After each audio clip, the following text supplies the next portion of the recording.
And we're back. Thank you for your patience, everyone. We had a little tear in the space-time continuum fabric, but we're all fixed up now.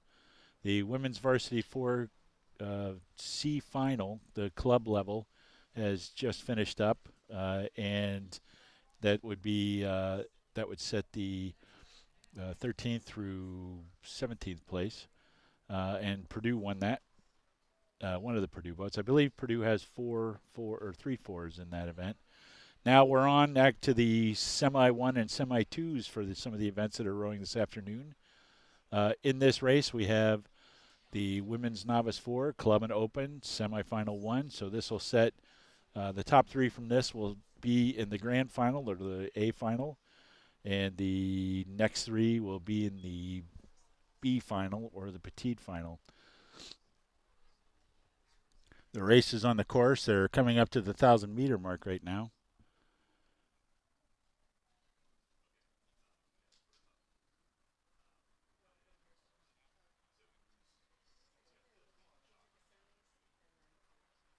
In lane one, this is B from right to left on your screen.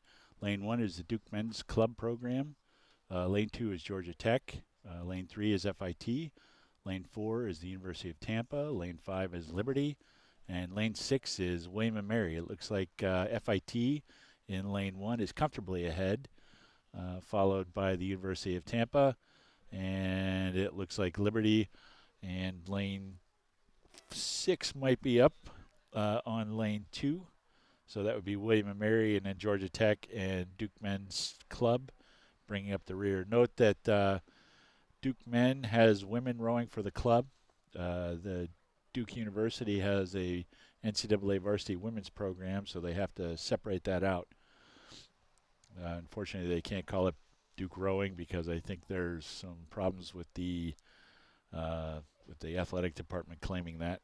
But that's what it is. Those are some fine athletes there from Duke University. FIT, again, comfortably in the lead.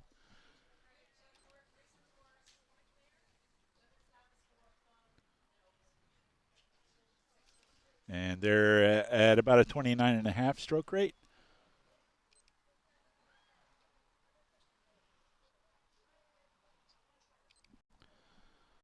Second place, University of Tampa is at 34.5. So at this point in the race, and we can see them, they're across the 1,000 now and coming up to the 1,500. That would be the last 500 meters to go. FIT has gone into cruise mode. They don't have anybody challenging them. So they can drop their stroke rate and finish it out. First place will go to lane three or lane four in the grand final. So there's no reason for the athletes to necessarily expend all of their energy.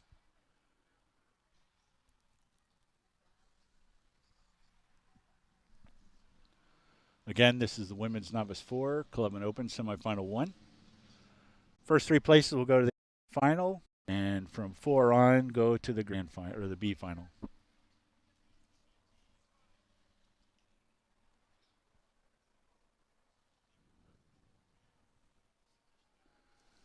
Rowing dates back to ancient civilizations. There's evidence in the 15th century before the Common Era.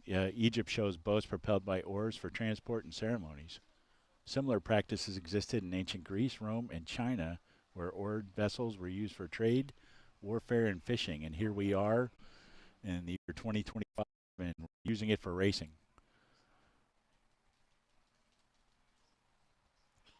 That's the view from the finish line. You can see the red buoys there near the front. That would be the last 250 meters. And FIT is approaching the last 250.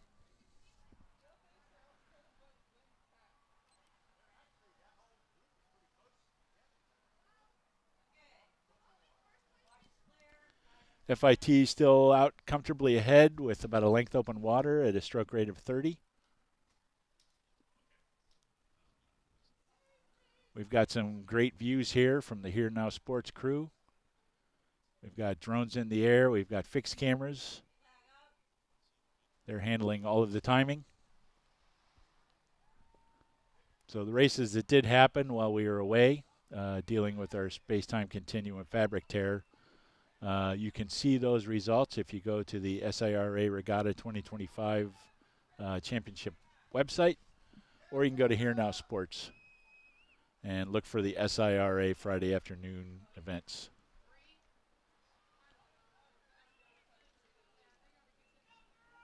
Great view from one of the drones high up in the air.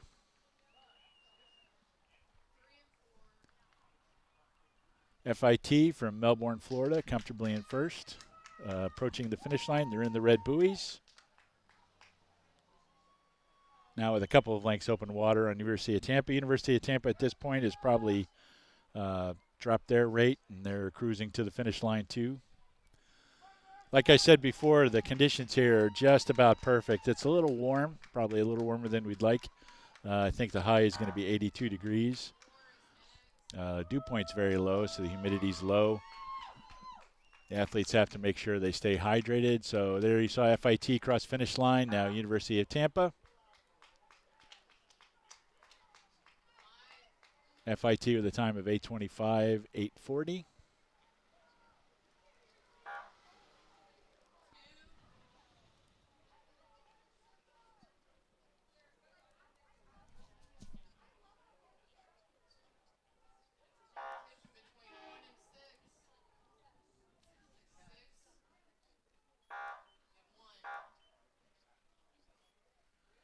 So the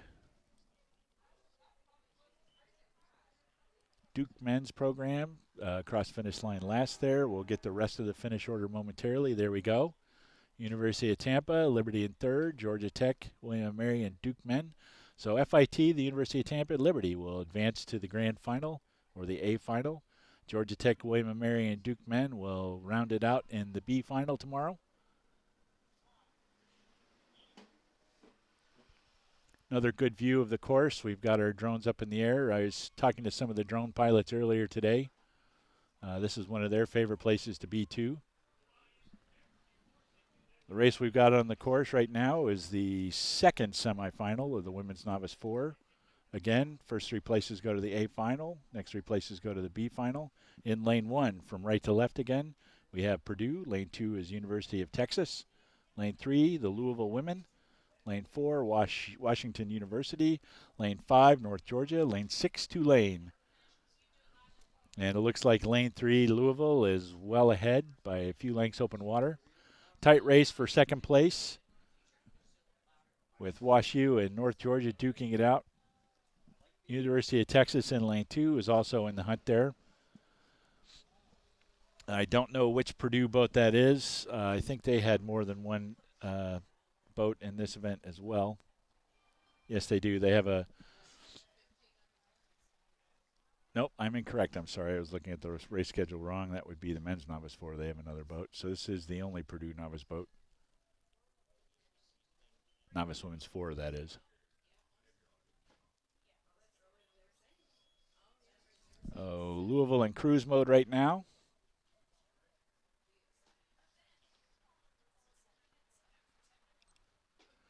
At about a 30.5 for a stroke rate. Still a battle for second. WashU is still up on North Georgia. Looks like Texas is having some steering problems there in lane 2.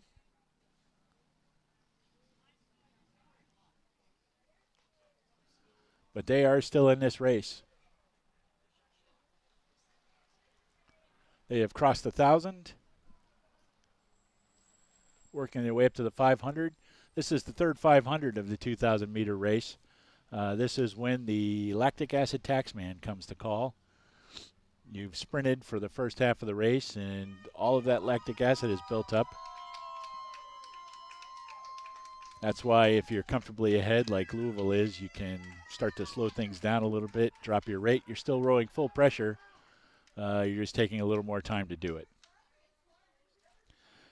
That's a good view of the Louisville boat there. You can see the coxswain riding in the front of the boat. They are actually in kind of a Barca Lounger recliner.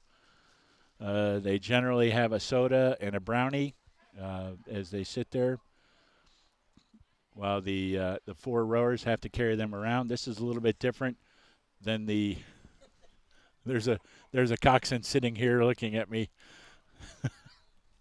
uh, I shouldn't be saying bad things about coxswains. I'm not really saying a bad thing about a coxswain. But you can see the good view there of the coxswain laying down in the front. In the fours, the coxswain's right in the front. In the old days, and I hate to talk like that, the coxswains actually rode in the back like they do in the eights. But what they found is that putting the coxswain down in the front of the boat or the bow of the boat in the fours actually increased the speed quite a bit. The problem is that the coxswain loses that connection that it would normally have with the stroke or the rearmost rower in the boat. Um, so you have to, if there's a message that needs to get passed from the stroke seat to the coxswain, it usually has to be passed back through the boat. And the bow person, or the person who's in the front, even though everybody's facing rear, gets to pass that word along to the coxswain. The coxswains wear headsets. They have a little public address system inside the boat. It's very important, especially with the coxswain sitting up in front like that. So you can see they've crossed the 1500.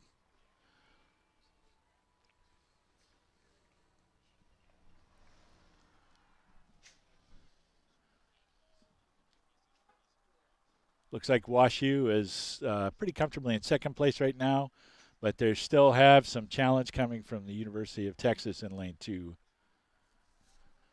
Obviously, Louisville still well out ahead.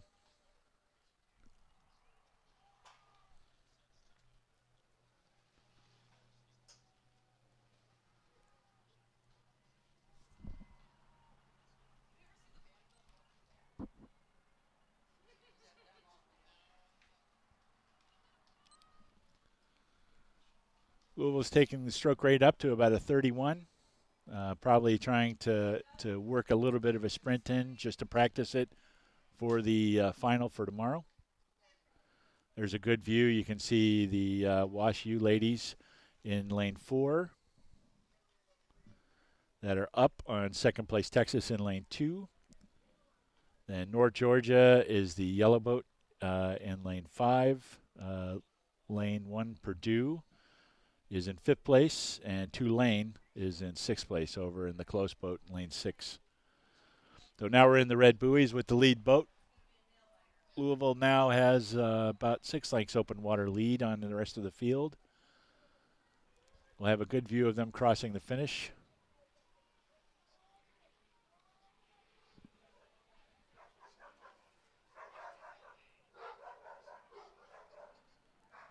And there's the finish for Louisville.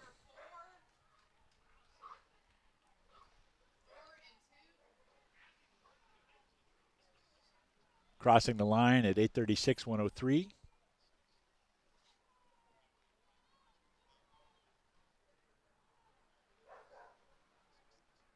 Followed by Washington University of St. Louis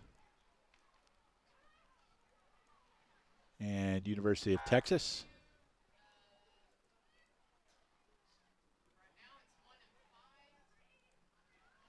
Tight race here for 4th.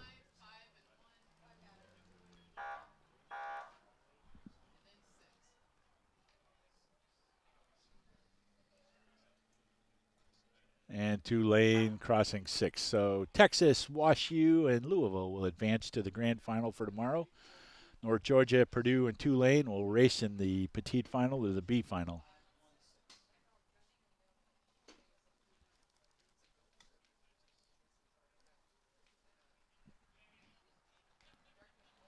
Louisville, WashU, and Texas will face off against FIT, University of Tampa, and Liberty. And North Georgia, Purdue, and Tulane will face off against Georgia Tech, William & Mary, and the Duke men's program. So we've got another race on the water here. The men's novice 4, semifinal 1. Top 3 go to the A final again. Looks like lane 3 is up about half a length on FIT in lane 4. From right to left here, we've got Virginia Rowing Association in lane 1, Vanderbilt in lane 2, Texas in lane 3, FIT, the Florida Institute of Technology, in lane 4, Purdue in lane 5, and William & Mary in lane 6. Great view from the drone, just a little bit ahead of the boats. Looks like a very good race between Texas and FIT.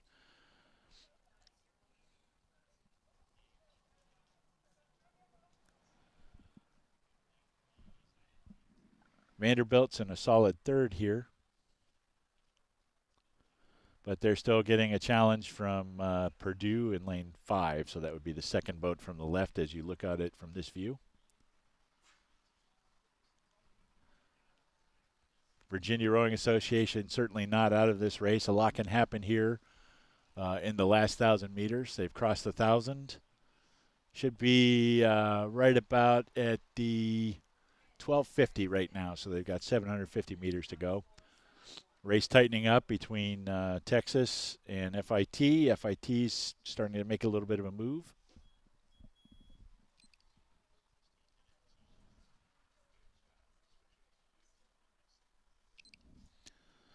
.31 strokes a minute for Texas. That's Texas right there. You can see the Lone Star on the oars.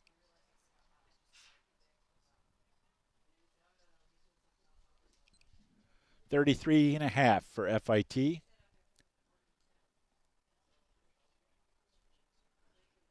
University of Texas, obviously, in Austin, Texas. FIT, Melbourne, Florida.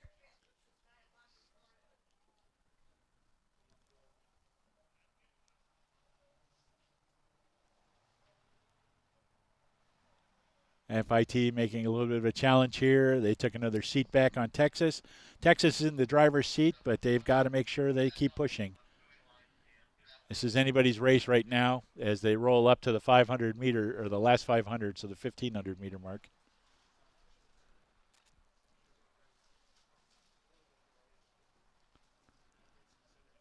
Looks like FIT is inching their way back.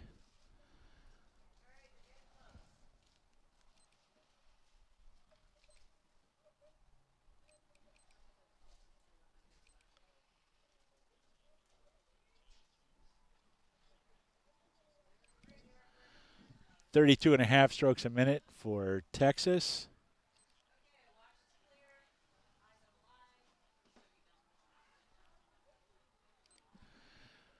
And they changed my view, so I lost the count I was doing on FIT. I'll get you one here in just a second.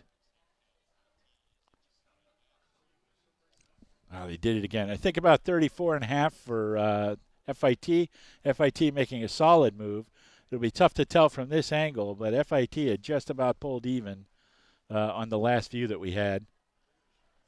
So in the distance, you can see, looks like Texas has responded to that move and taken about half a length back. So it's a dogfight. Also a dogfight for third. Remember, only 3 boats advance out of this event to the grand final. Fourth place will row in the B final. So Vanderbilt and Purdue duking it out for that last place in the grand final. Looks like Texas has opened up another seat or so. So they're about 2/3 of a length up on FIT. FIT making a solid move. They're in the red buoys. About 11, 12 strokes to go. FIT making a solid move. It's going to be a close one. FIT has historically always been a good sprinting school.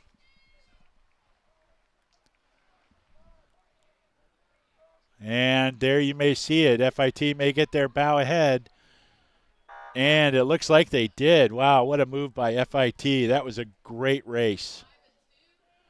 Both of those boats will, of course, go to the grand final, but their finish order will determine who gets to row in lane 3 and lane 4. And you can see how close that race was. 0.3 of a second separate the two teams, with FIT edging out Texas.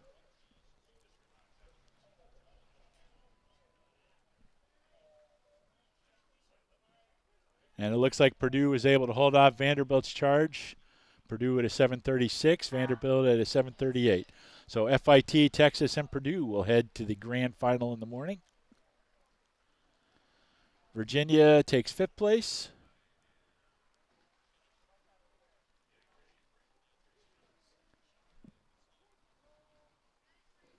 And William & Mary comes across in 6th. That was a great race. Some fabulous racing between the top two boats and the next two boats. Now we're on to Semi 2. It is on the course for the men's novice 4. Another Purdue boat, Purdue B in lane 1. This is again right to left. Stetson in lane 2. Embry-Riddle Aeronautical University in lane 3. Rollins College in lane 4. Texas A&M in lane 5. And Fordham in lane 6. Looks like Rollins is up ahead of the field there just a little bit. A little bit of steering problems from lane 3. That's Embry-Riddle. The goal is for the coxswains to drive straight down the middle of their lanes, and not always easy to do that. You can have some of your rowers miss a stroke here and there. Somebody catches a little bit of a digger or kind of a short crab. So the more the coxswain stays off the rudder, the better it is for the boat. And the straightest course is shortest distance between 2 points is a straight line, and that's what you want to do. But again, the wind can play havoc with you on steering. There's not very much wind to deal with right now. But wind can play an issue. You can have missed strokes. You can have a stroke that you just didn't quite get enough of. You can see that Embry-Riddle is having quite a bit of trouble steering. You can also have the rudder is tied to a tiller that's got cables that go from where the coxswain's sitting all the way to the back, and sometimes those cables can get loosened up, and then you have a hard time steering as it is. But Rollins solidly out in first place here. They've crossed the 1,000-meter mark. Embry-Riddle in second. It looks like Purdue B might be in third. Texas A&M might be in fourth.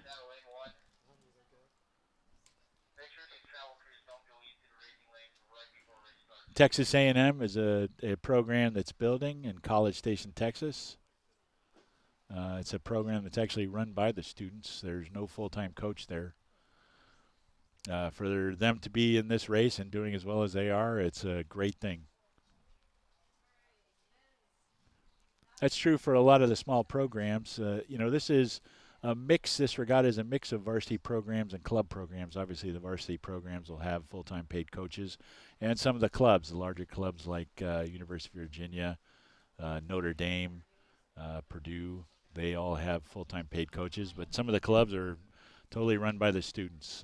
So for them to come here and race the programs that have a lot of resources and for them to do well, it's always an exciting thing. And it's good for the sport of rowing. They're rolling up on the last 500 to go, or the 1,500-meter mark.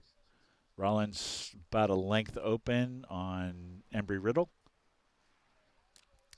Texas A&M solidly in the hunt there with Stetson in lane 2 for that third place. Remember, the top 3 advanced to the grand final.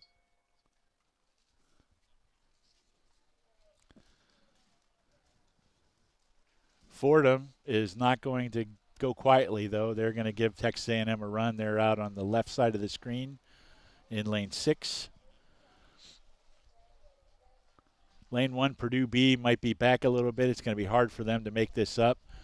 Rollins, though, looking very solid in first place.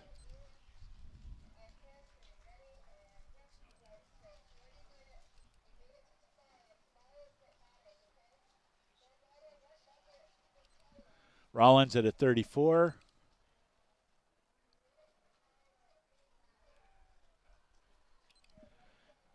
Embry-Riddle at a 33.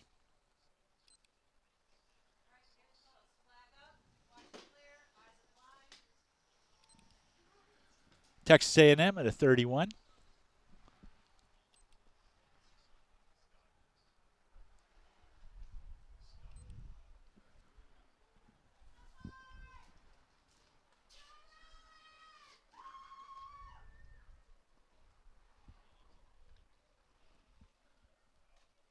Rollins in lane 4, still very far ahead of Embry-Riddle. Heck of a good race going on between lane 2 and lane 5 for third.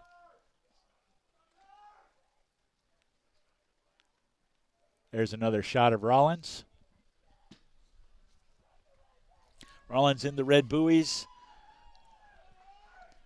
Should have the finish line view coming up here. They're just about to cross. And Rollins is across, followed by Embry-Riddle. Now we'll see that tight race for third place.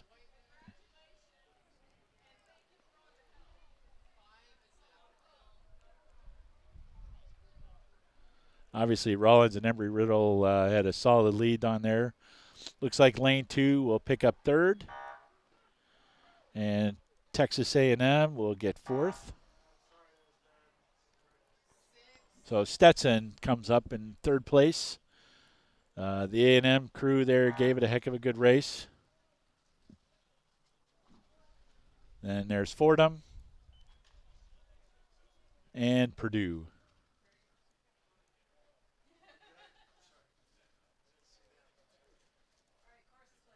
Good racing there. That is the end of the men's novice 4 semifinals. Next up will be the women's novice 8 club and open semifinal 1.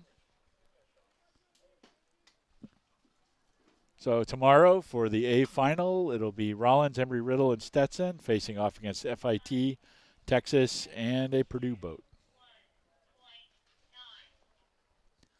So here we got the women's novice 8. This is a mix of the club and open. So the open would be the larger programs, the varsity programs, and the larger clubs in lane 1. So again, right to left, we've got Florida. Lane 2 is Tulane. Lane 3 is Kansas State. Lane 4 is University of Georgia. And lane 5 is another University of Georgia boat.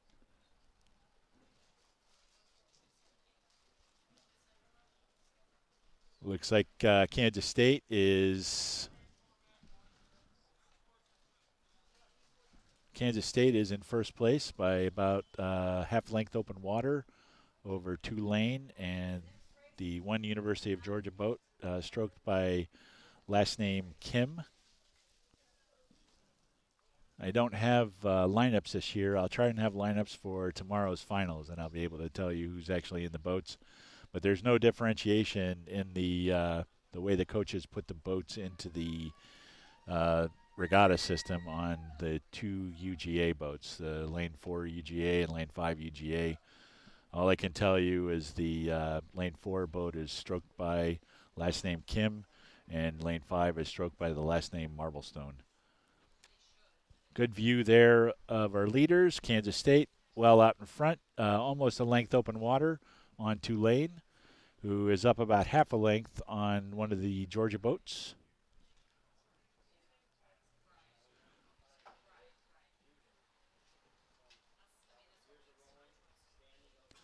Another good view, so you can look at the steering. Now in the 8s, the coxswain rides in the back of the boat, and they have the ability to interact directly with the stroke seat. There's a lot of communication that happens there. Even though the racing is very hard and the stroke seats often are, having trouble breathing, they can still have some communication going on with the coxswain, getting some feedback. Letting the coxswain know if they want to make changes. The coxswain can ask if the stroke seat wants to make any changes. The stroke seat sets the tempo for the entire boat. The 7th seat sitting right behind the stroke, there's often communication between 7 and 8 too. So that stern pair, that stroke pair, they set the tone for the entire boat, and that's how we follow. I know the movies make you believe that the coxswain sits there and says stroke, stroke, stroke, stroke, stroke every time, but that's not really how it works. Coxswains will count down power 10s. They'll call moves. You have maybe a certain racing strategy that you want to have. They'll call out the position of the other boats. They'll keep their rowers focused. They can do some timing things. They can take care of rowers. In a 2,000-meter race, when your legs are on fire and your lungs are burning, sometimes you kind of drift off a little bit, and the coxswain can bring you back into the boat, get your attention where it needs to be.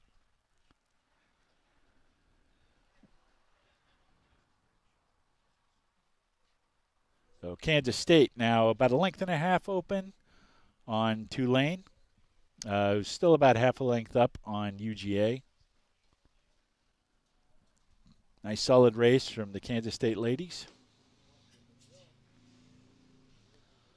Top 3 advance to the A final again. fourth place, fifth place, and sixth place will go to the B final. Those races will be tomorrow. Racing starts tomorrow at 8 o'clock. We'll be finished up by about 1:30, I think. That's the scheduled time.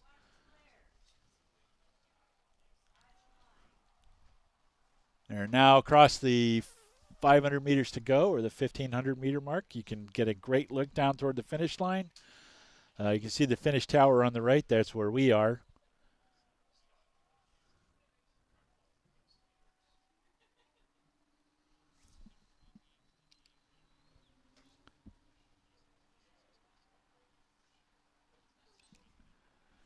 Looks like Kansas State is at about a 33 stroke per minute stroke rate.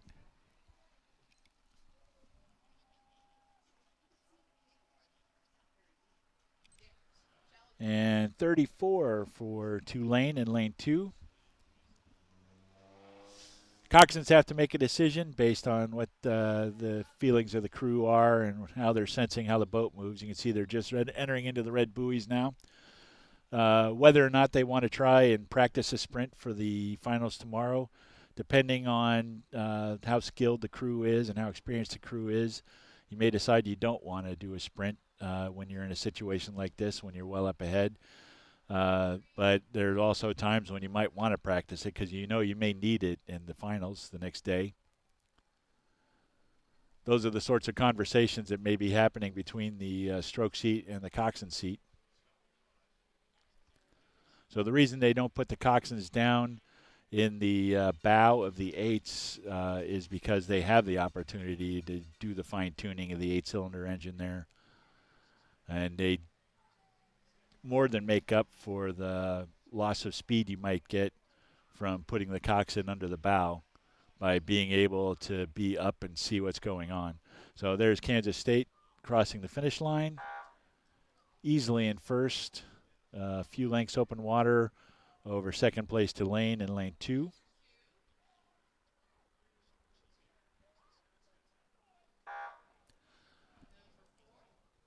And then here comes the Georgia boat in lane 4. 7:42, 9:45 for the winning time for the Kansas State ladies. Tulane in at a 7:55.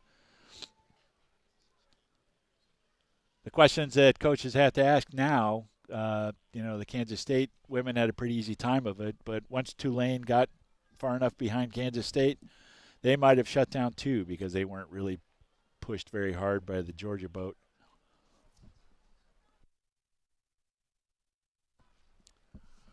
So then the coaches have to wonder if they've seen the top gear from some of their competition. Here's the second Georgia boat. And last place is Florida. So advancing out of this race will be Kansas State, Tulane, and Georgia to the grand final, with second Georgia boat and Florida going to the B final.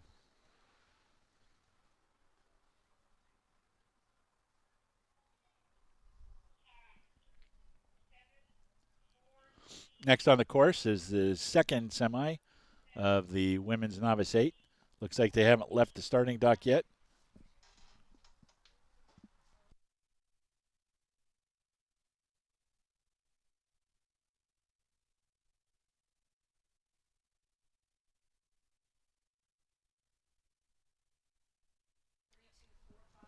The scheduled start time of this event was 16:50 or 10 till 5. And if they're not off the starting line yet, there could be a number of reasons. Might have had some equipment problems. But you can get a good view of the starting line here, and you can see them getting the boats aligned. The stern of each boat is held by a stake boat person. So the coxswains will row across the course and then turn and back into the stake boat, and the stake boat person actually holds the stern of the boat. And then the aligner, which is over off the left-hand side of the screen that you can't see, will align all the bow balls. They'll tell lane 1 through 5, or, it's only 5 lanes for this race. But they'll tell the people on the stake boats to push a boat out a couple inches or pull a boat back, and they'll get the bow balls aligned. So all the boats have bow balls on the front. That's a safety issue. Um, if the boats don't have bow balls on them, they potentially could hurt somebody much more if a boat was to collide with another boat. So that's the purpose of the bow balls. We always kid it around to say that all the other sports like basketball, baseball, and um, there you go. There's the start of the race. Looks like a clean start. Our boats in this race from right to left: Georgia Tech B in lane 1, Georgia Tech A in lane 2, Purdue in lane 3, Jacksonville University in lane 4, and Clemson in lane 5. And Purdue takes a few seat lead after the first 15 strokes. Nice competitive racing here.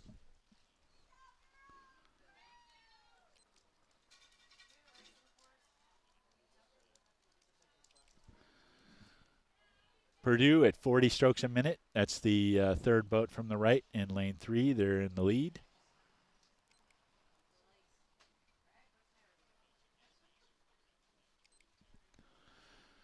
.38 strokes a minute for second place, lane 5. That would be Jacksonville.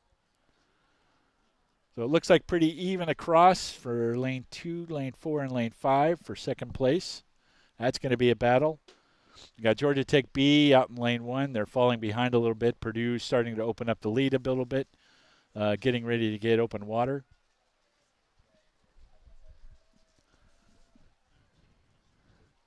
The other boats are not out of this, though, of course. Top 3 advance, so it'll be a tight race for second and third. It looks like Purdue is pretty comfortable, having a little issue there with the video. Now we're back.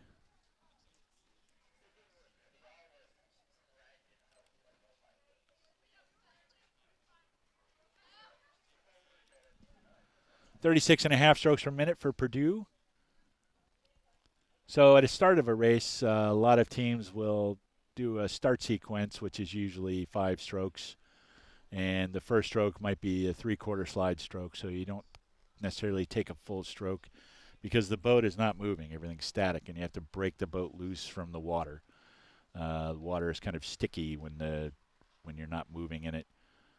So you have to break the boat loose, and if you have to pull too hard to break the boat loose, you can actually tear at the water. So you'll take a start sequence where you pry the boat loose and you pick it up again over the next 5 strokes. And then there's usually a high 20 where you'll take the stroke rate up at somewhere in the high 30s, maybe 40 strokes a minute like Purdue did. You'll take a high 20 and then you usually settle. And when you hit that settle, you drop your stroke rate about 4 beats per minute. And it would be like throwing the car into overdrive after you've accelerated. Purdue now with about half a length open water. Comfortably out ahead. Let's see what their stroke rate is.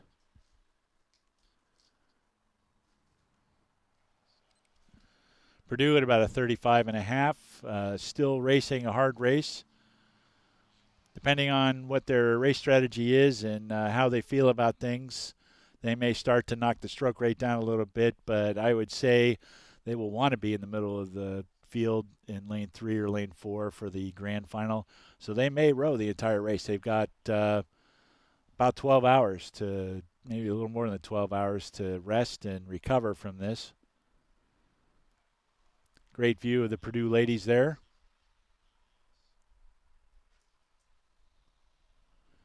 One of the things you can look at, the spacing of the puddles as they're rowing.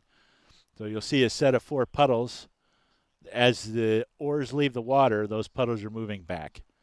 As coaches, we talk about the spacing between the 7 and 8 catch and the bow and 2 puddle as those slide down the side of the boat. How much spacing they get gives you an idea of how much send or how much boat speed they're getting. Some of this has to do with rigging. Some of this has to do with the strength of the crews and the skill level of the crews. But you can see with the Purdue boat, the 7 and 8 catches are just inside the bow and 2 puddles. So that's not quite what we call equal spacing. If it was equal spacing, you'd see the 7 and 8 catches about the same distance from the bow and 2 puddles as you'd see between the bow and 2 puddles and the 3 and 4 puddles. Boats are numbered from bow. Bow is the one seat that's closest to the bow, obviously. 2, 3, 4, 5, 6, 7, and 8. And then there's the coxswain. You spend your life rowing, sitting on your butt going backwards, but it's a sport that we love.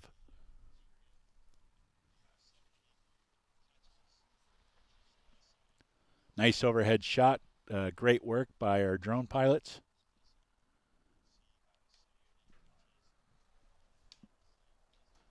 That looks like Jacksonville. It is Jacksonville. I can see the name of the boat right below the coxswain's arms. It gives you a good view of the stroke seat or the 8 seat and the communication that they can have with the coxswain. Again, the coxswain has a microphone, and they can communicate with the entire boat. There's usually 2 or 3 speakers. In the 8s, there's 3 speakers spread throughout the boat. So the coxswain can have a nice conversation with the folks in the boat. Purdue now with about a 1 length open water, maybe a length and a half open water lead on Jacksonville. At this point, Jacksonville is probably not going to try and stretch it out. They're pretty comfortably in second place. So they don't necessarily have to chase Purdue. They know they've got a good probability of making it to the grand final. They can save what's in their tanks for the race tomorrow. Coming up, they've just crossed the 1,500, so we're heading up to the finish line. Nice tight racing here for second, third, and fourth place. Purdue still well out ahead. We'll see if we can get a stroke rate on the Purdue ladies.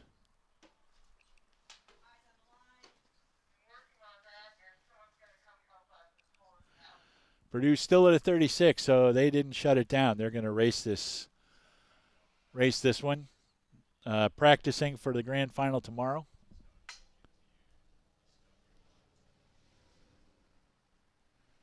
Into the red buoys. Looks like things are tightening up for second and third a little bit. Jacksonville still in second. That tight race might be for third place. It looks like Jacksonville is up. It's hard to see from my view. You can see from the camera there, Jacksonville's bow as we follow the Purdue women into the red buoys.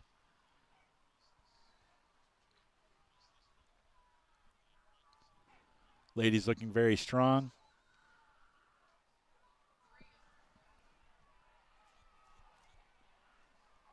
Lane 2 and lane 5 duking it out for the final spot in the grand final tomorrow, the A final.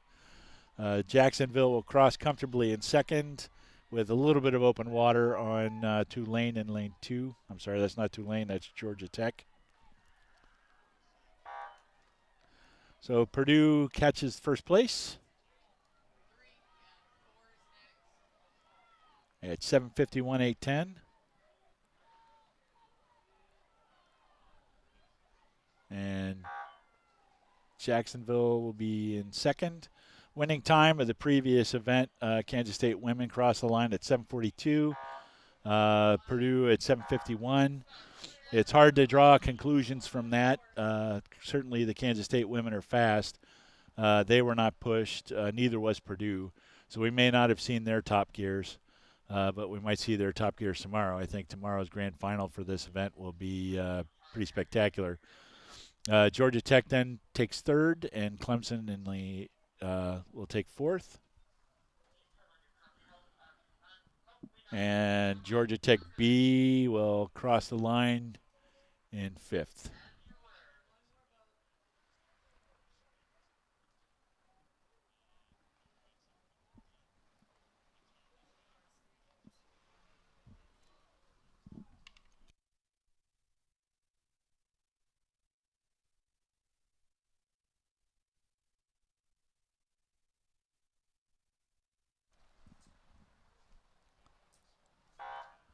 Next race on the course will be the men's novice 8, semifinal 1.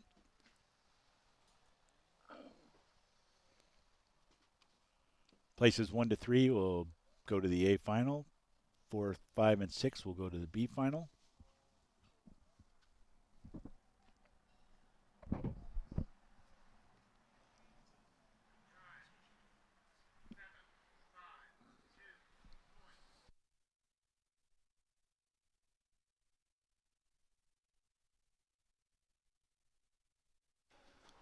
And the novice men are on the course from right to left. Georgia Tech in lane 1, Clemson in lane 2, Purdue in lane 3, Jacksonville in lane 4, Tulane in lane 5, UGA in lane 6, that's Georgia, and North Georgia is in lane 7. This is a 7-boat race. So on the heat sheet, it says 1 to 3 go to the A final, 4 plus go to the B final.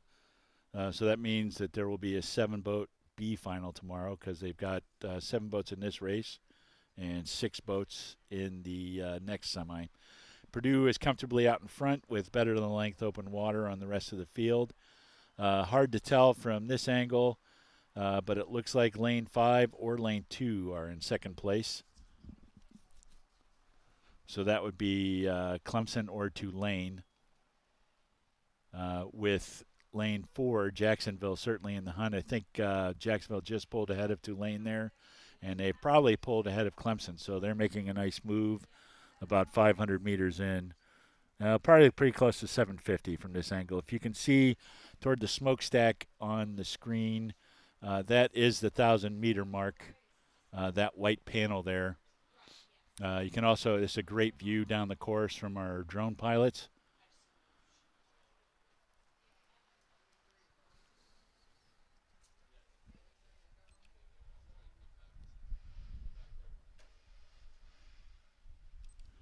Purdue at a 35 stroke rate.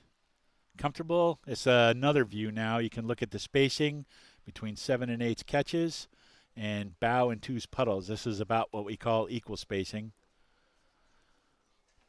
So at 35 strokes per minute for a novice race, equal spacing is, for novice men's 8, is pretty good. That's a solid amount of power, and they're opening up a lot of distance on the second place boat, which is Jacksonville in lane 4. And Clemson, I believe, is in third place with Tulane and Georgia Tech in the hunt. Lane 6 and 7, Georgia and North Georgia, quite a bit back here.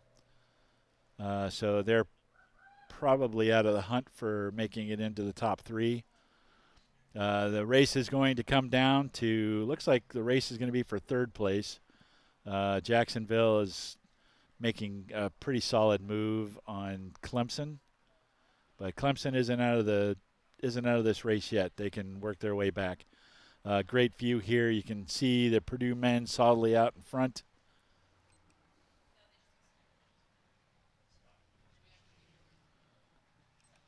Purdue's now to 34. They're starting to drop their stroke rate a little bit, settling into cruise mode. They are across the 1,000. Looks like they're at about 1,200. 5 lengths open water on second place Jacksonville. Jacksonville may have let Purdue go. Jacksonville's got good speed there. That's a good rowing program, a historic rowing program. But they may have decided that they didn't want to empty their tanks today to try and beat Purdue. They know that Purdue's fast. Purdue had I believe they had the fastest time at the time trials this morning. So you make your decisions strategically with coach and rowers. As long as you know you're going to be in the grand final, there's no reason to really pour it out to get after that first place boat. If first place boat wants to get out there and get after it, you can let them go.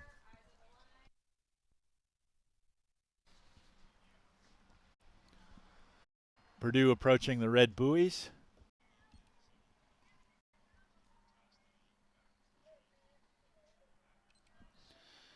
Purdue still about a 34 stroke rate. There's a good view of the Purdue bow 4.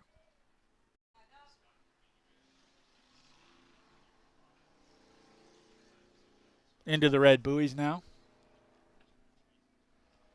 This is the view from the finish tower. And we'll follow the Purdue men as they head toward the finish line. Very solid race here by the Purdue Boilermakers. Jacksonville still solidly in second place. It looks like Clemson has gained a little bit, maybe up about half a length over Tulane. Tulane can certainly make lots of moves. A lot can happen in the last 250 meters of a race. Crews can throw some ungodly sprints out there. We saw that happen in the novice four this morning, the varsity four this morning, I guess, or earlier, not this morning, this afternoon. I don't know what time of day it is. So Purdue takes first place easily with a 6:30, 1:49 time. Here comes Jacksonville. We'll see Jacksonville cross into the picture momentarily. There's the Jacksonville novice men. And looks like Clemson solidly got the third place finish, so they will also advance to the grand final tomorrow, with the rest of the field going to the B final, or the petite final.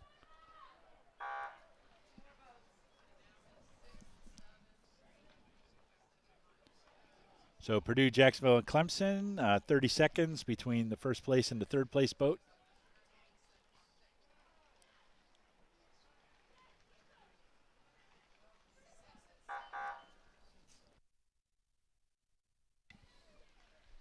Tulane, Georgia Tech in fifth. UGA in sixth. And that means North Georgia then coming in seventh. So Tulane, Georgia Tech, and UGA with North Georgia will go to the B final. And we'll see from the next semifinal which three boats will join Purdue, Jacksonville, and Clemson. In second semifinal here, the men's novice 8, we've got in lane 1. This will be from right to left. UNC men in lane 1. Purdue in lane 2. Virginia Rowing Association in lane 3. Alabama in lane 4. Virginia Tech in 5. And Florida in 6.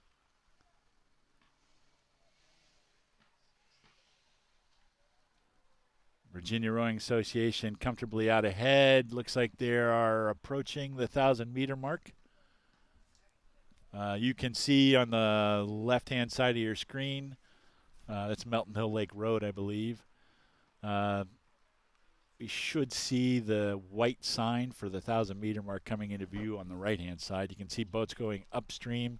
I believe that coaching or that referee's launch will be right about at the 1,000.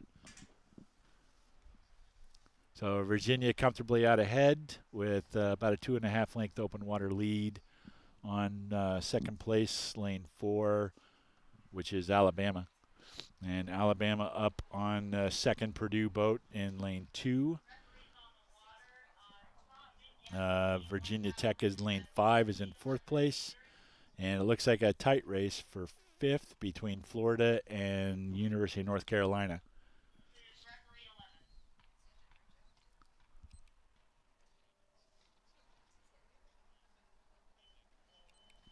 All right, so it looks like Virginia's at about a 37.5.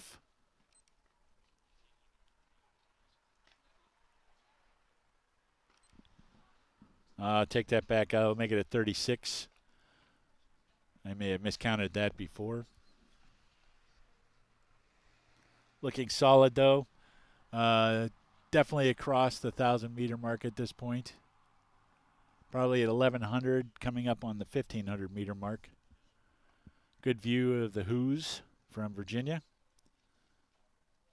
And talk about the spacing here. If you look at the differences in the spacing now, Virginia's stroke rate is a little bit higher, so it'll be a little more difficult for them to get the equal spacing that Purdue had. They were, remember, Purdue was rowing at about 35. Virginia rowing at about 36, 36.5. Not quite out of their puddles, but pretty close.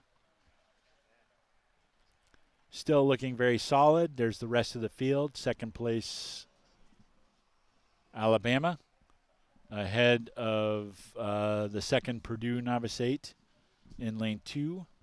Virginia Tech in 4th place.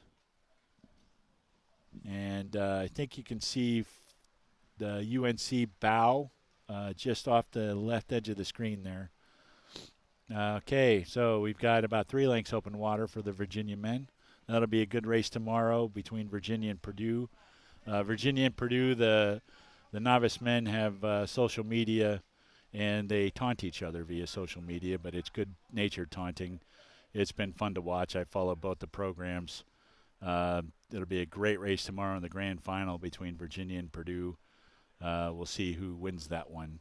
Uh, but certainly good speed on both these teams. Uh, the men at Virginia, the head coach is Frank Biller.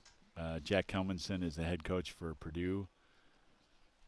I know that Caleb is the freshman coach for Purdue. I'm not sure who the Virginia freshman coach is.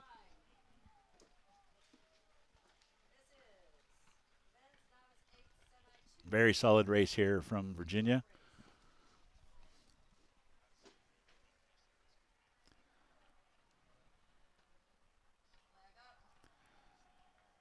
So they've got about 4 lengths open water on the second place boat, Alabama. Let's see what Virginia's stroke rate is.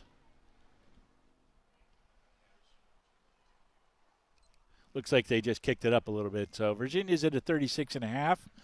I think right in the middle of the 4 strokes that I was counting to take their stroke rate. I think they kicked the rate up just to give the sprint a little bit of a run.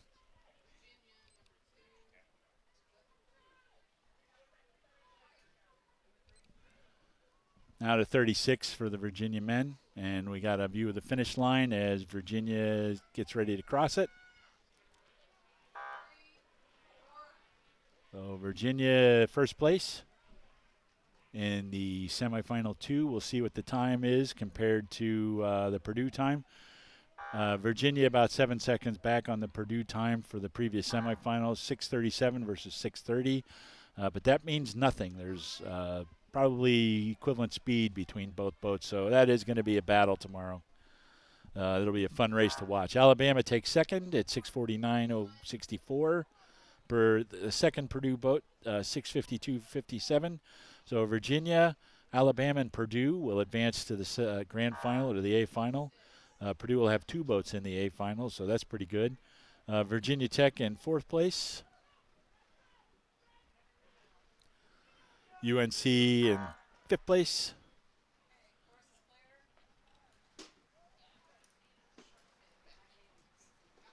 And Florida will be crossing in 6th place. So there's the finish order for the men's novice 8 semifinal 2.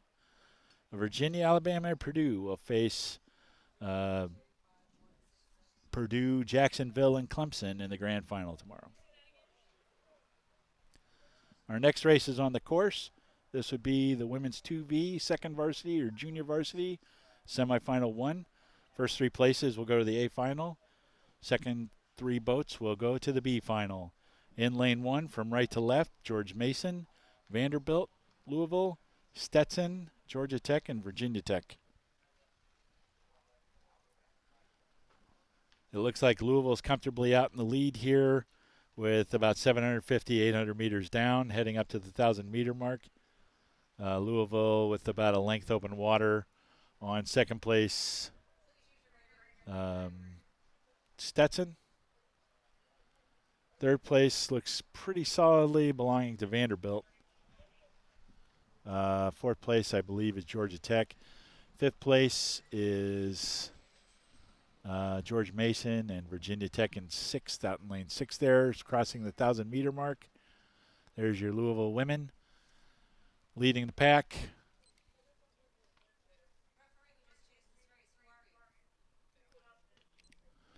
.33.5 to 34 strokes per minute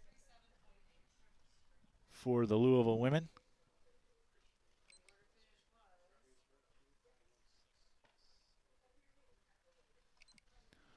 And 34 strokes per minute for second place, Stetson.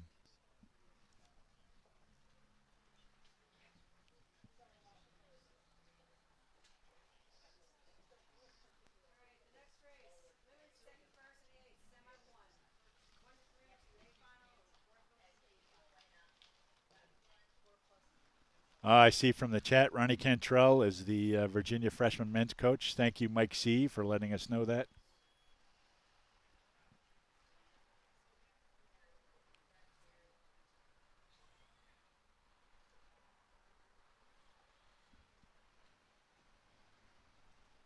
Louisville women looking solid here.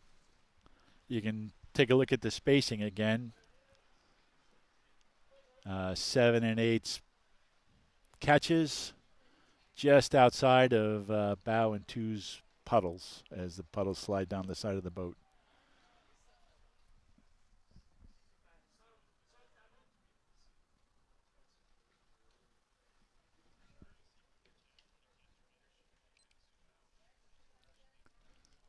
Crossing the 1,500-meter mark, Louisville solidly out in first place with a couple lengths open water on the second place boat from Stetson.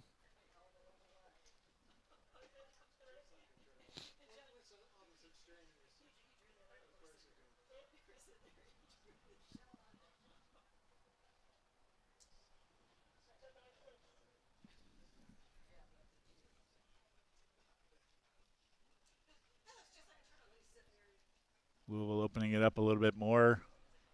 I should be able to get a decent stroke rate on them right now.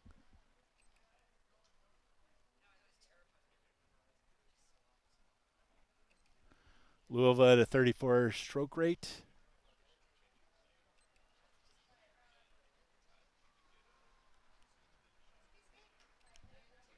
And Stetson also at a 34, but not being pushed for second. As things start to settle out here, this is, for a second varsity boat, they have some pretty good experience. They don't necessarily need to practice their sprints. Novices might need to do something like that, but these ladies might be able to just cruise to the finishes. Good solid rowing here by the Louisville women. The sliding seat was invented in the late 1800s. They used to do this without the sliding seat. For a little while, they actually greased their behinds and slid on leather. The putting wheels on the seat made things much better.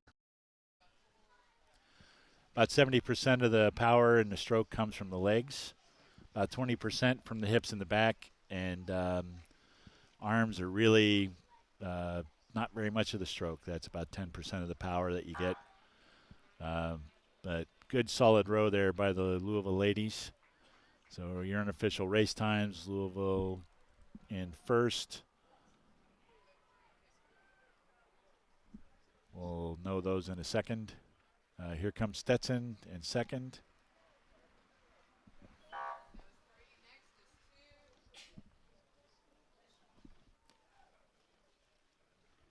There we go. Louisville's time 7:15. Stetson 7:35.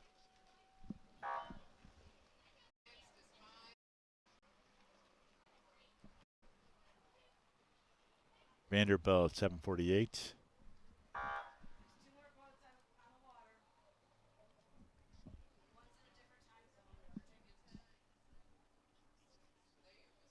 Georgia Tech in fourth.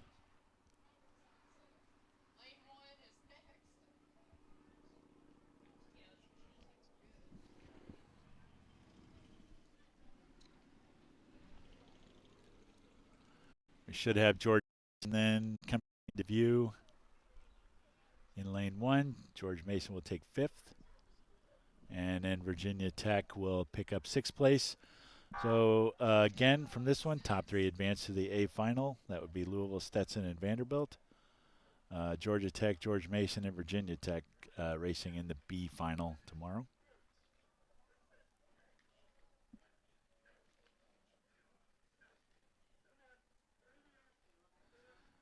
The second semi of this event is underway.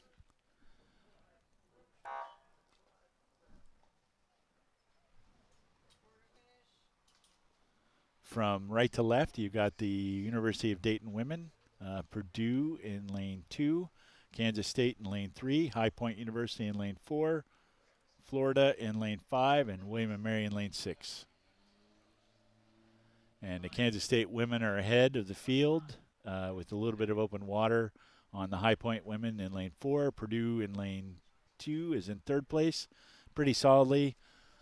Fourth place right now looks to be lane 5, Florida, although lane 1, the University of Dayton women are in the hunt there.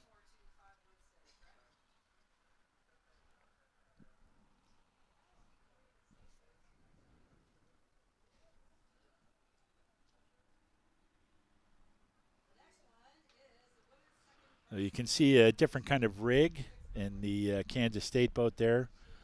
Uh, you can see the bow is port, 2 is a starboard, then 3 is port, and then the next 2 are starboard. So 4 and 5 are both starboard oars. That's called a bucket rig.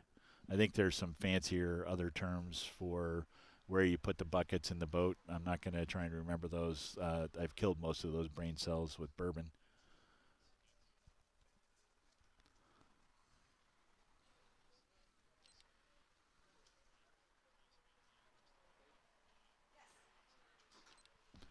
Kansas State at a 33 stroke per minute stroke rate.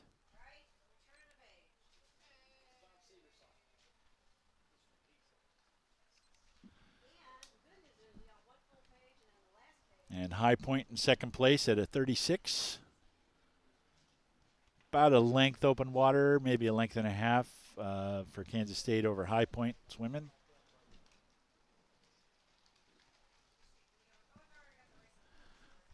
Harder to see spacing when you've got a bucket rig because the bow and 8 oars are both on the port side, so the spacing gets a little more complicated. It's not as easy a measure of boat speed.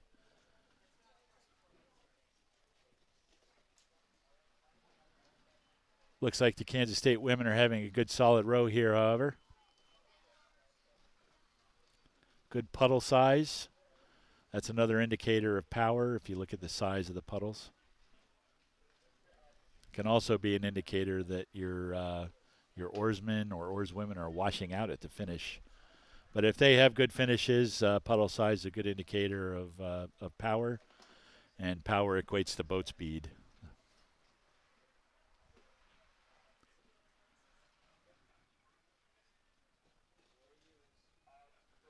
There's a good view of the Kansas State women. We are coming up to the 1,500 meter mark. A couple of lengths open water for Kansas State, maybe about 3. Still looking very solid here, good power. Doesn't look like they're taking their foot off the gas too much. You can see some of the 4s there that are heading up for some of the later races.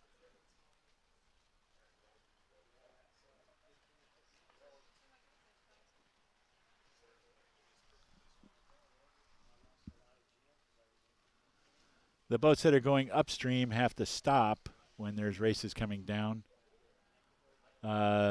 because you don't want to take the chance of disturbing the water for the boats in lane 1 and lane 2. So now about almost 4 lengths open water for the Kansas State women over second place High Point. Does look like they've taken their foot off the gas a little bit at this point, but they're also at the point where they're pretty tired.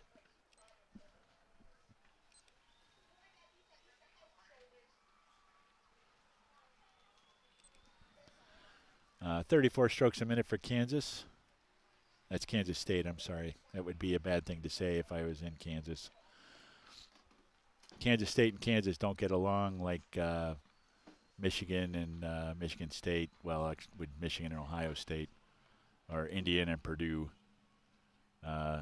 Alabama and Auburn. There's no love lost between those teams.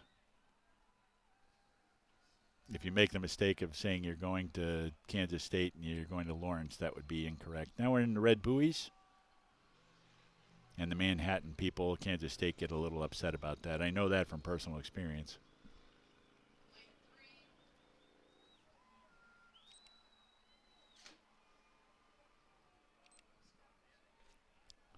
So we're in the red buoys. About 100 meters to go for Kansas State. They've got many lengths open on High Point. High Point not working too hard to chase them at this point. The field is spread out, so first through third place. At this point, everybody's probably cruising to the finish line. So you have Kansas State crossing first, 7:22. Compared to the last event, the last heat, Louisville crossed it at 7:15. Neither one of those crews were pushed, so it's a toss-up on how tomorrow might pan out.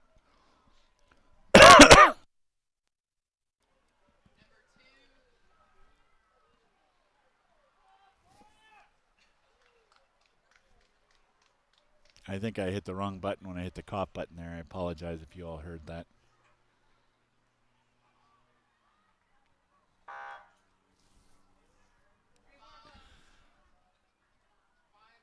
High Point comes in second place at 747.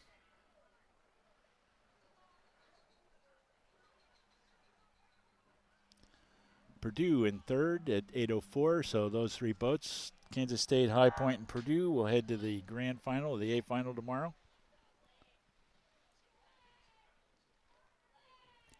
Florida in fourth, go to the B final.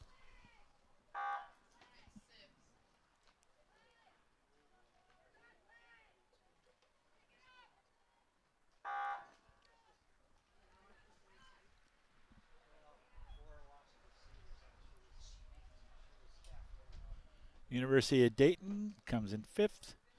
William & Mary will be in sixth. So Florida UD and William & Mary will head to the B final tomorrow. Next race is on the water, the men's second varsity 8, semifinal 1. First three places will go to the A final. 4 through 6 will go to the B final. From right to left, we've got Georgia Tech in lane 1, Jacksonville in lane 2, Columbia in lane 3, Purdue in lane 4, Notre Dame B in lane 5, Georgia Tech B in lane 6, Virginia Tech in 7. This is a 7-boat race.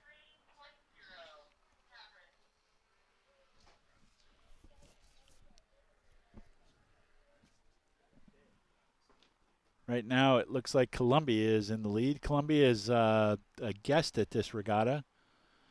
Columbia being an Ivy League school, this is not a normal race for them, but they decided to come down south. I think it's been cold up in New York City.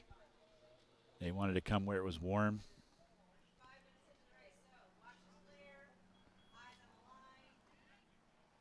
I also believe that is the Columbia Lightweights, but I'm not positive of that. It just says Columbia University.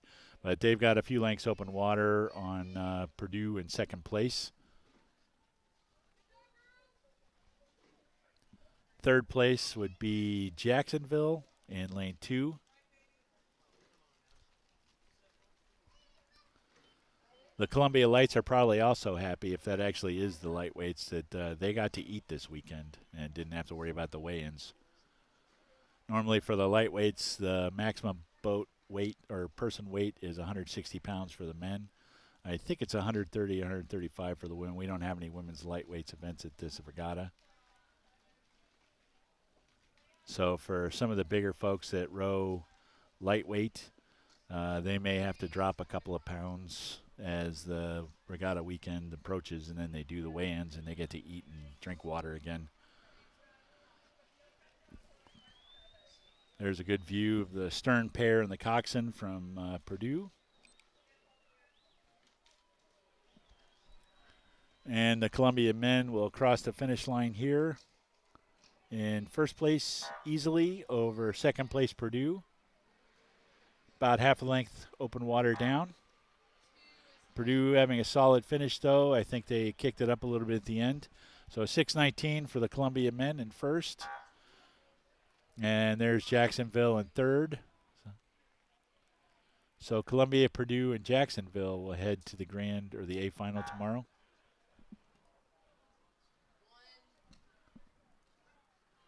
Notre Dame B will head to the B final.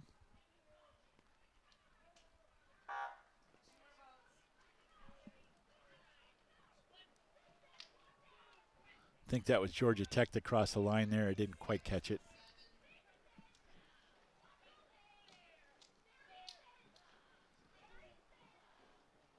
Yep, Georgia Tech takes fifth. Georgia Tech B in sixth, and Virginia Tech in seventh. So Columbia, Purdue, and Jacksonville will race in the A final. Notre Dame B, Georgia Tech, and Georgia Tech B will race in the B final. I believe Virginia Tech does not get an additional race tomorrow. There could be a 7-boat race, but it doesn't say how that's going to happen here as I look at the heat sheet. Now we have semi-2 of the men's second varsity 8. Alabama from right to left in lane 1, Notre Dame A in lane 2, Virginia Rowing Association in lane 3, Embry-Riddle Aeronautical University in lane 4, the University of North Carolina men in lane 5, and Alabama B in lane 6. Looks like Virginia comfortably out in first place with shade of open water, maybe about a quarter of a length over Embry-Riddle. Followed by Notre Dame's A boat in third. They're in lane 2. See if I can get a stroke rate here.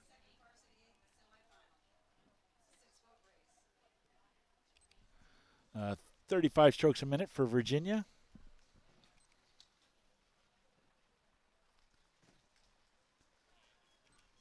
Embry-Riddle's at a 37.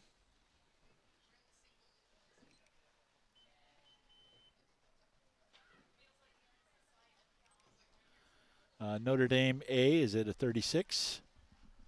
So those boats separating themselves from the field a little bit. They're still in contact. Embry-Riddle's going to hang off of Virginia's stern there. They may decide to make a move later to get the middle of the grand final. They may not. At this point, you probably would just let Virginia go and make sure you stay ahead of Notre Dame. Notre Dame's making a solid move here, though, as they've crossed 1,000, and right now they're at the 1,500. Notre Dame's trying to push back into Embry-Riddle a little bit.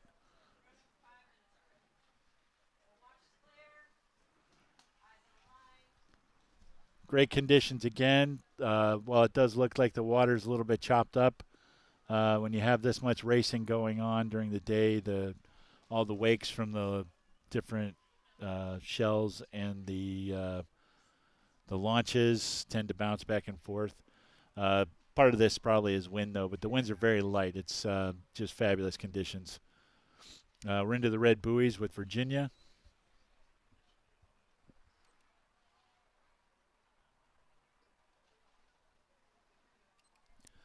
Virginia's at a 36.5. Embry-Riddle trying to hold off Notre Dame.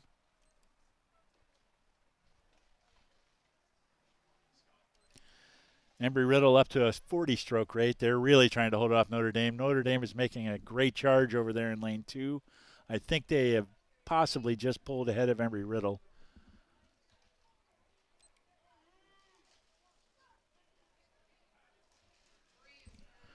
Yes, Notre Dame's at a 39. It is going to be a very tight race for second place. Embry-Riddle just nudged ahead again. Virginia crossing the line in first. And Embry-Riddle pulling up about a half a length again on Notre Dame. Notre Dame just didn't have enough to get there. Embry-Riddle had just a little bit more to give. Still a fantastic race, though. And those boats will all go to the A final tomorrow. So I'd say the A final will be another barn burner of a race for the 2Vs.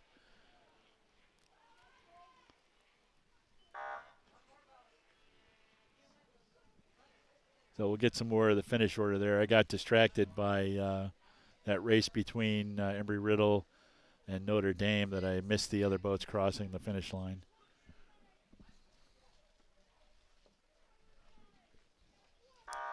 So there we go, Embry-Riddle 626, 628 for Notre Dame, 642 North Carolina, Alabama at 647. And Alabama B 706. So between those two events, Columbia was at a 619 for their race, and Virginia at a 621. Virginia was pushed a little bit harder than Columbia was, so I bet Columbia's got a little more speed than they showed. But we'll see. I think that'll be a very good race tomorrow for the Purdue, Columbia, Jacksonville, Virginia, and Embry-Riddle.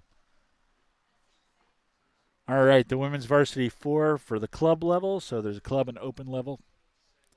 The Gamecocks in lane 1 from right to left. Florida State in lane 2. Texas in lane 3. Clemson in lane 4. Tennessee in lane 5. Liberty in lane 6.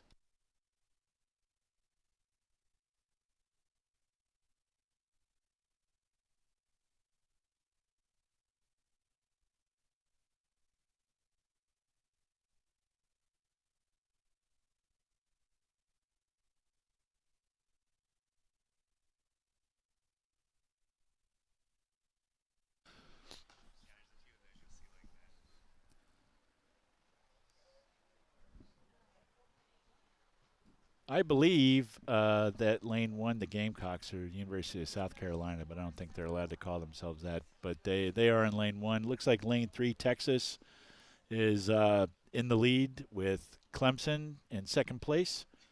Florida State in Lane 2 is in third. Tennessee over in Lane 5 is in fourth place. The Gamecocks in fifth place, but right behind them are Liberty University in lane 6. So on the top left corner of your screen here as you look at this view. Women's second varsity 4, this is a club level again, so semifinal 1. First 3 places will go to the A final. 4, 5, and 6 will go to the B final. And they are rolling up on the 1,000-meter mark. They may have crossed it.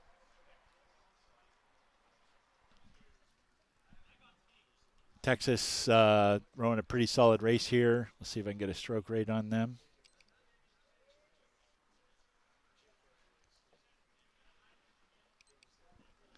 About 33.5, I think, for Texas.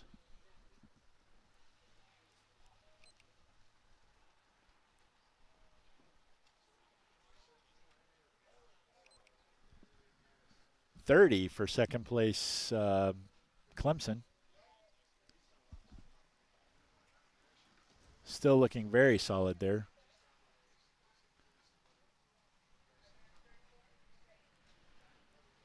About a length open water for Texas over Clemson.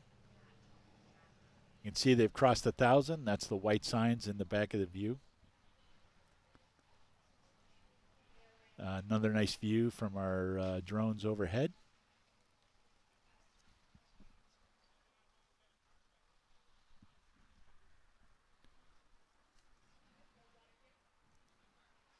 So you've probably seen with the movies, rowing used to power naval warfare with the Greek triremes or oared warships playing a pivotal role in battles like Salamis.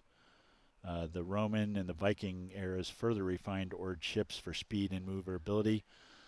We don't get to do any actual battling in these races. We hope they don't do that anyway. And sometimes in head races, they can clash oars a little bit, but that's about as much battling as we can get. Competitive rowing began in England back in the 17th and 18th century, particularly on the River Thames. The watermen who ferried passengers organized informal races. The first recorded race, the Doggett's Coat and Badge, started in 1715 and still continues today.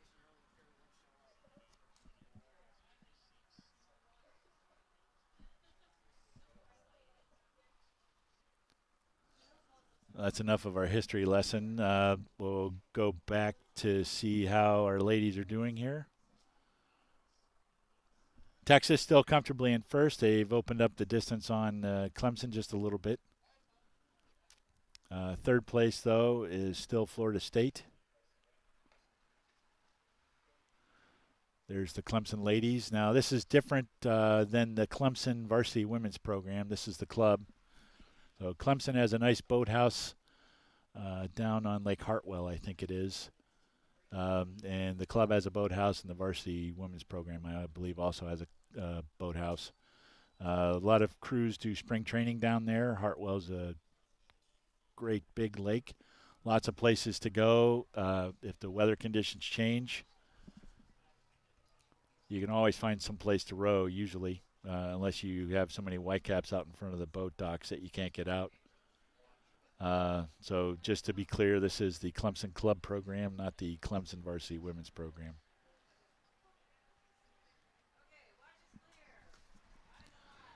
Coming up on the red buoys now.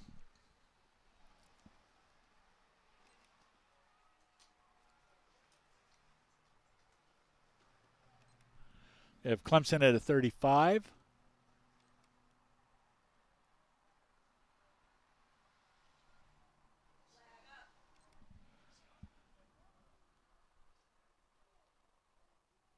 Sorry, that's Texas at a 35. Clemson still at a 30.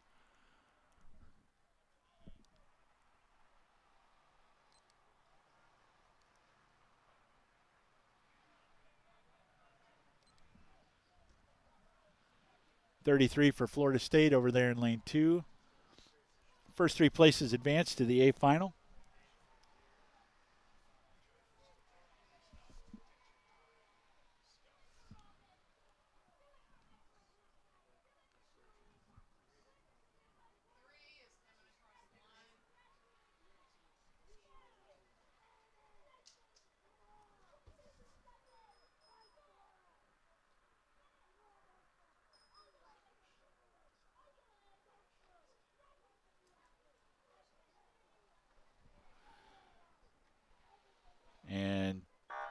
Texas crosses the line first.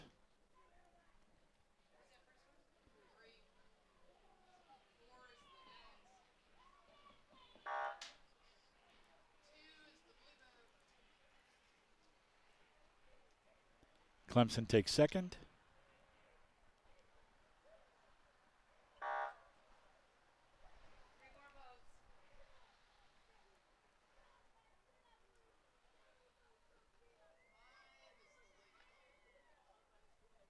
Florida State in third with 8:30.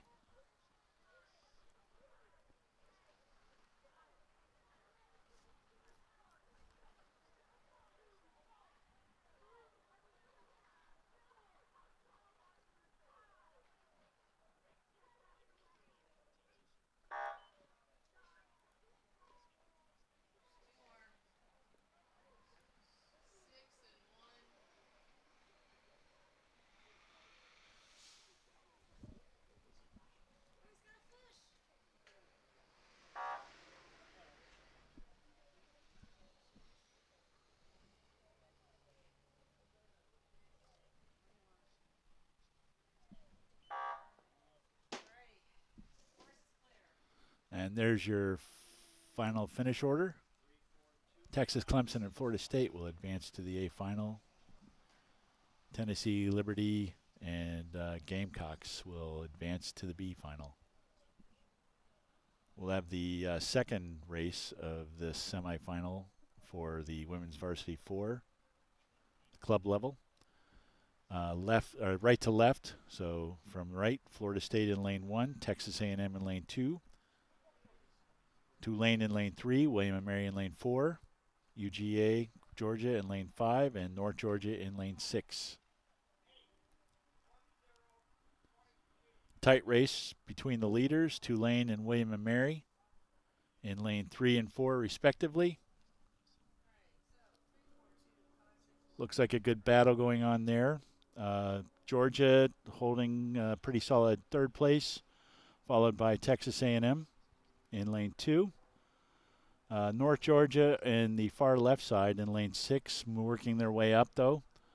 And Florida State in lane 1, hanging on and not out of it, but falling behind just a little bit. Looks like they're riding their buoy line and might even hit that marker buoy there.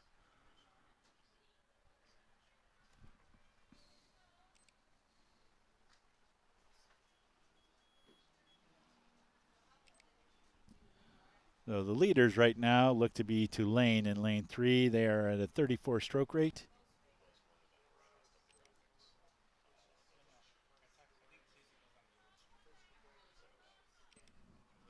William & Mary in lane 4 at a 32. Tulane just about a quarter of a length up on William & Mary. Both those boats with some open water on 5th place Georgia. It doesn't look like either Tulane or William & Mary want to give this up. They're both going to go for the first place finish in the semi, putting them in lane probably 4 for the grand or the A final.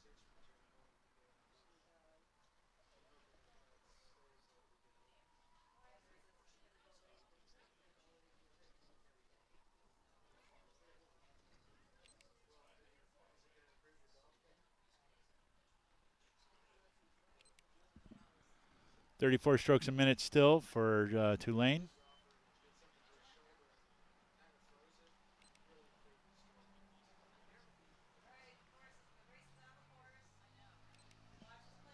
And 32.5 for William & Mary. So the stroke rates right now with Tulane being up about a beat and a half, 2 beats on William & Mary. William & Mary might have some extra fuel left in the tanks as they get to toward the finish of this race. Good view of the water there. You can see just a light crosswind. This is a great course, though, because it's well protected on both sides. Unless the wind is blowing straight upstream, you really have good water. There's a dam at each end of what they call the lake. It's actually a river, but it's got a dam on each end, so there's not a whole lot of current in this Melton Hill Lake. So light crosswind really shouldn't be affecting the crews very much here.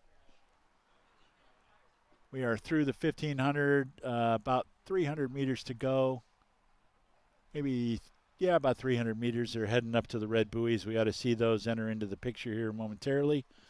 Tulane now about half a length up on William and Mary, but it's still anybody's race. Remember what I said before, William and Mary has been understroking Tulane. If they're going to go, they're going to have to go now, though. They can't be waiting too long. There you see the red buoys.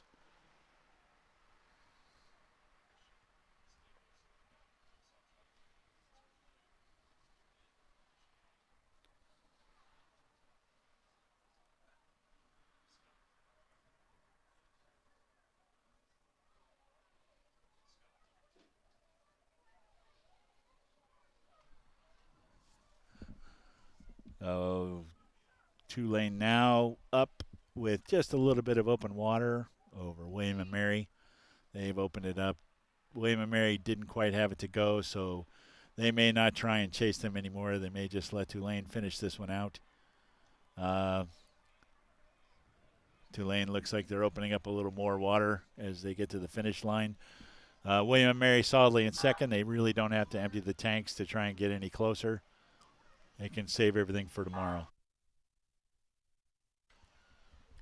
Tulane crosses at an 8:18, 8:17, and followed by William and Mary and then Georgia in third. So those three boats will advance to the A final tomorrow.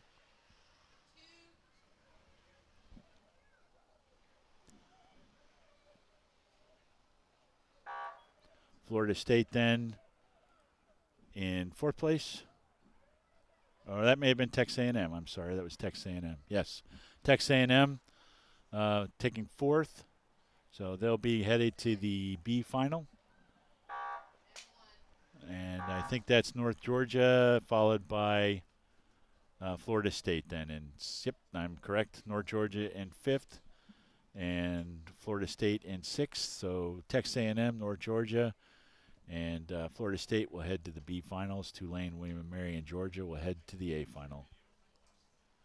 That finishes up our women's varsity four club. Next up will be the women's open varsity fours. So these are the larger programs and the varsity programs.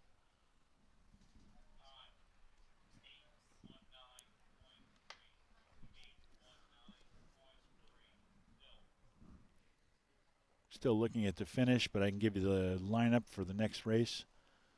In lane 1, Jacksonville. Lane 2, Tampa.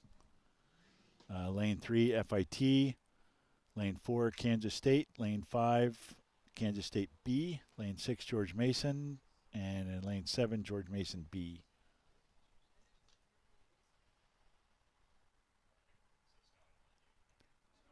So there you are on the right-hand side of the screen is Jacksonville. Then Tampa is the next boat over. In the first place right now is Florida Institute of Technology, FIT. That's FIT right there with their red and gray striped unis.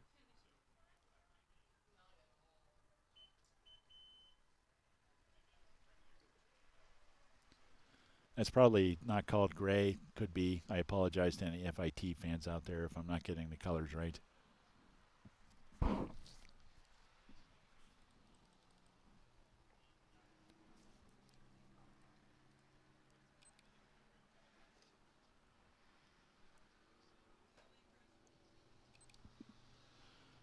.32 and a half strokes per minute for our leaders. FIT in lane 3.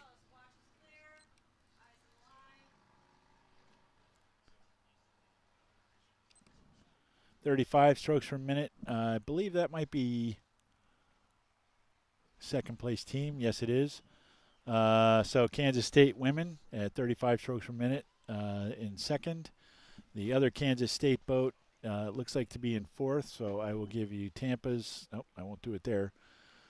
Tampa is in lane 2, and I believe they're in second place right now, just barely ahead of the third place, just barely ahead of the other Kansas State boat.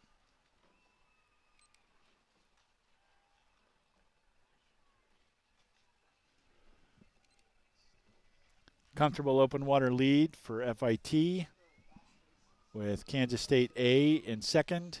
Looks like a tight race for third place between Kansas State B and University of Tampa.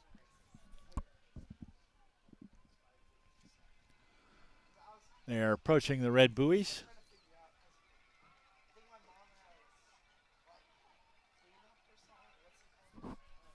About 150 meters to go for FIT.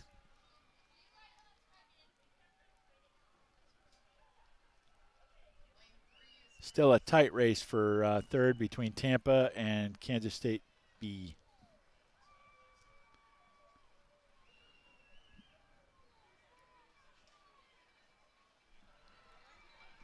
So there are your leaders. FIT getting ready to cross the line.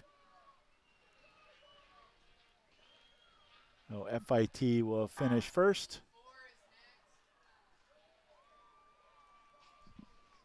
Lane 4, Kansas State will take second. That's Kansas State A. And this will be a tight race here for third, but it looks like Tampa will just edge out Kansas State B. We'll have to go to a photo finish for that one probably.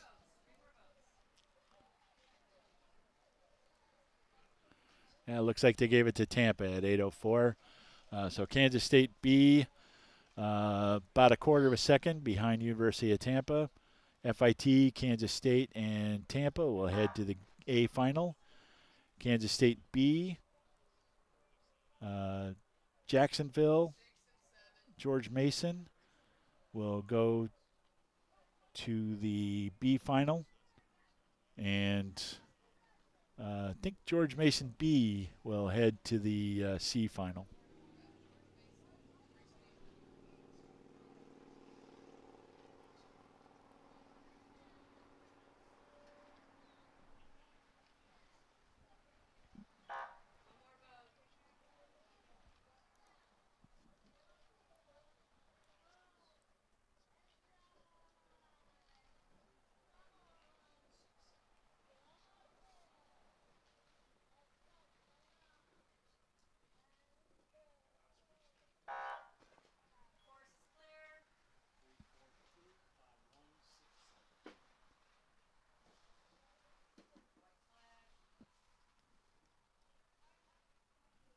Next up will be the second semifinal for the women's varsity 4.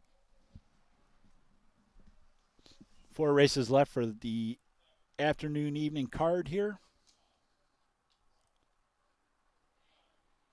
After this, we'll have 3 semifinals for the men's varsity 4.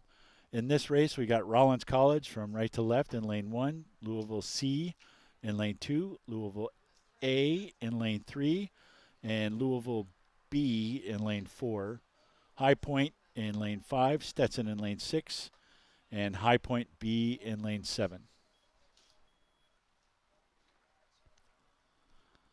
And it looks like Louisville A is comfortably out in the lead with High Point in second place ahead of Louisville C.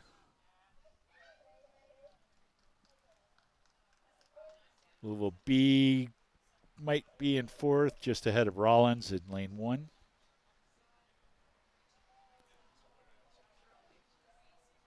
So again, from right to left, you have Rollins in lane 1. The 3 Louisville boats, C, A, and B in lanes 2, 3, and 4 respectively. High Point in lane 5, Stetson in lane 6. They look to be in last place right now, and High Point B in lane 7. So a 7-boat final, or a semifinal. First 3 places will go to the A final. 4 through 6 will go to the B final, and 7th place will go to the C final. So that is your leading Louisville boat, Louisville A, stroked by Ventura. And I'm not sure, that could be the coxswain's last name too.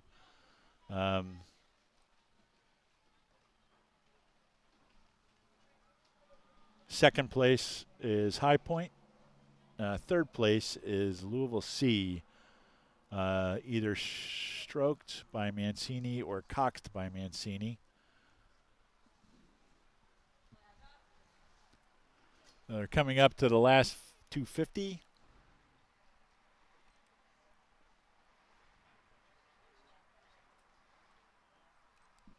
Your leaders at a 34.5, Louisville A.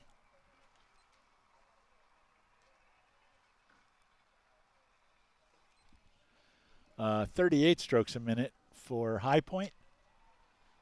High Point trying to stay ahead of the second Louisville boat. I think the second Louisville boat, Louisville C, actually may have just passed them. It's hard to tell from this angle.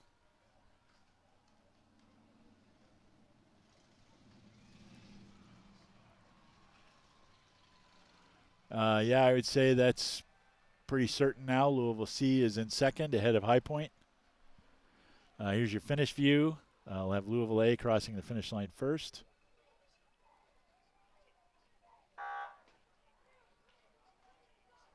And we'll get a good view then of what's happening between Louisville C and High Point. Yeah, Louisville C about a half a length up on High Point. High Point making a big move, though.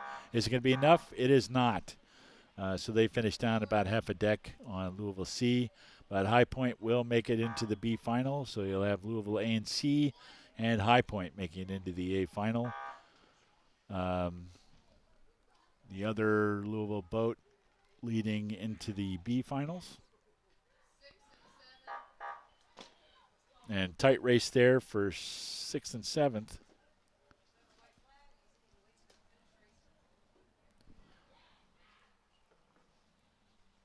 So FIT, their time in their semi was 7:47, and Louisville A 7:44. So that'll be another great race tomorrow in that A final. Louisville B, Rollins and Stetson will head to the B final. High Point B heads to the C final.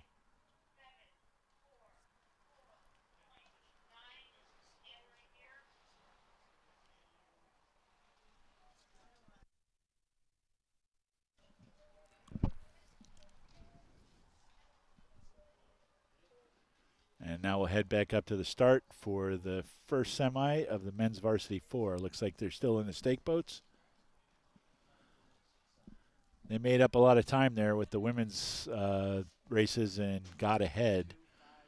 So right now we are 3 minutes from the start, or 1 minute from the start of the men's varsity 4. So back to what I was talking about before, the stake boat holders hold the stern of the boat, and then the bow or the two will do what they call sculling the boat around. So they'll reach way out and just nudge the stern or the bow in one direction or another to get the boats pointed right down the center of the lane. You can see we're not all quite pointed down the course. Looks like the water's pretty calm up there. I don't know what kind of wind they're dealing with, but the winds can blow the bow one direction or another. The tiny bit of current that would be on this lake. There you go. We've got a clean start.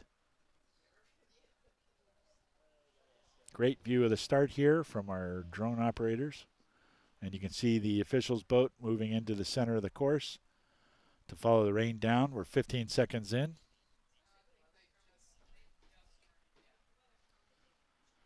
Great work by the Here Now crew, Here Now Sports here, running the timing and the webcast. Texas in lane 3 taking an early lead. Up about half a boat length on Tulane. So from right to left, we got Jacksonville in lane 1, Texas Christian in lane 2, Texas University of Texas in lane 3, Tulane in 4, Texas A&M in 5, and UNC in lane 6.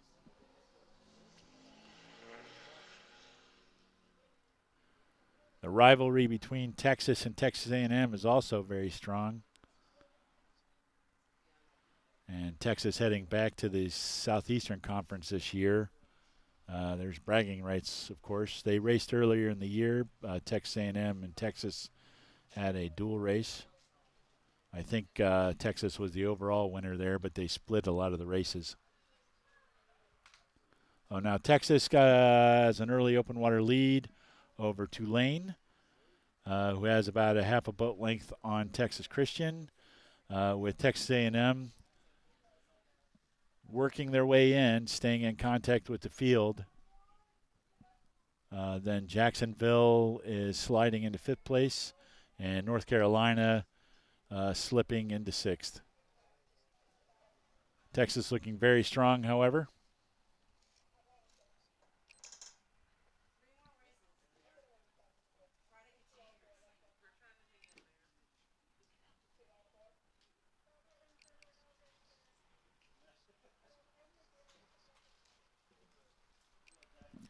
.33 strokes a minute for your leaders, Texas.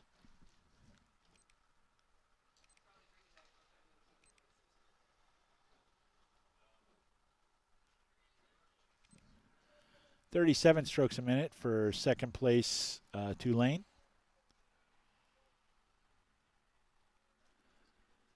A&M making a good move over there in lane 5. Looks like they're trying to work their way back into TCU, Texas Christian, in lane 2. Top 2 boats advance to the A final in this one. 3rd and 4th place go to the B final, and 5th and 6th go to the C final. So there they are crossing the 1,000-meter mark. Texas is out of that picture. Texas is well ahead.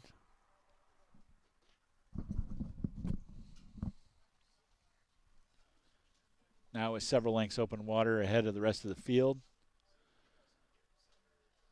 There's your Longhorn crew. And 1,000.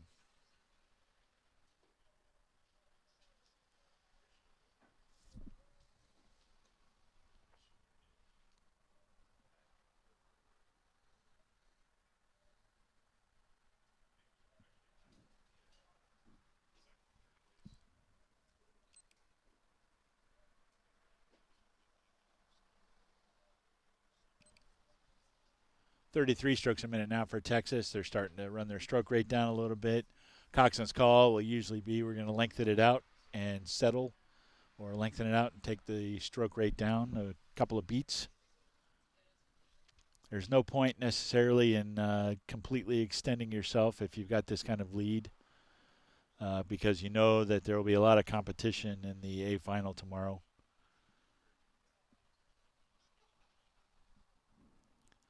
I believe that's Tulane. Yes, it is. Lane 4.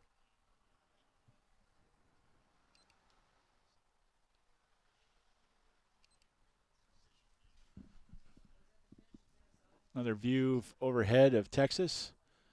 You can see the light crosswind that they've got there. Just a little bit of disturbance on the water. Down at the finish line, we got nearly flat water.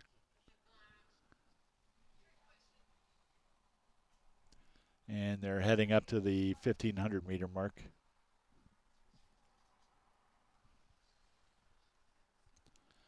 Still watching your leaders, Texas, opening up more distance on the rest of the field. There's TCU in lane 2.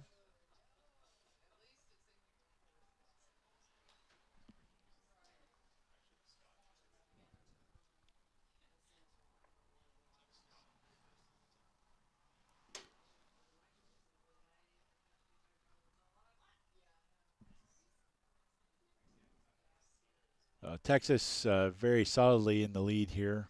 I believe Tulane is still pretty solidly in second. Texas A&M has fallen back a little bit. They're now in 4th. TCU's gotten ahead of them.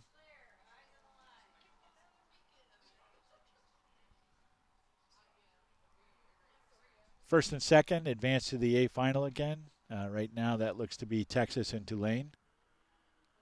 TCU and Texas A&M, 3rd and 4th, will go to the B final. And then UNC and Jacksonville, if this order finishes up and stays this way, we'll head to the C final. Although NC is making a pretty good move on Texas A&M here. Looks like they want to be in the hunt for the B final. Hard to tell from the angle we've got here at the finish line. Another view of the Texas men.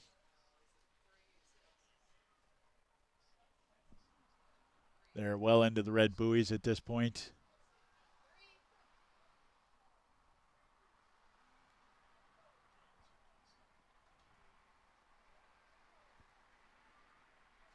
And Texas will easily cruise to the win for this semifinal.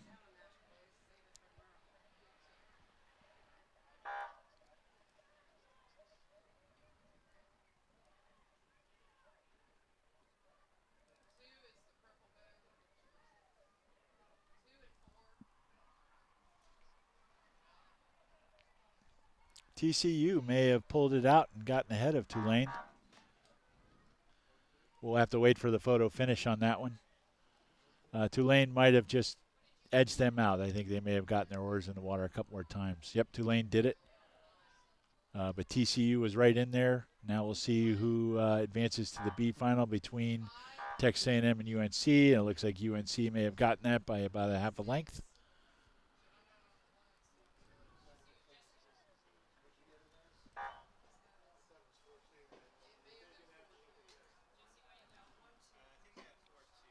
That was Jacksonville, I'm sorry, that got fourth place. So Texas Christian and Jacksonville will head to the B final. Texas A&M and North Carolina will head to the C final tomorrow.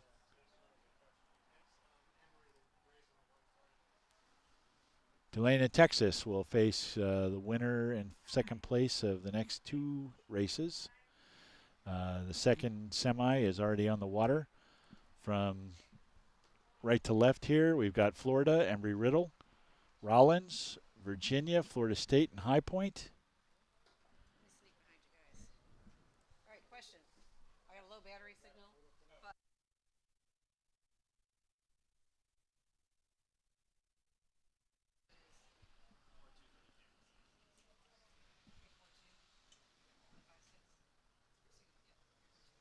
Rollins appears to be in the lead here in lane 3 with Virginia out on her tail and also Embry-Riddle in lane 2.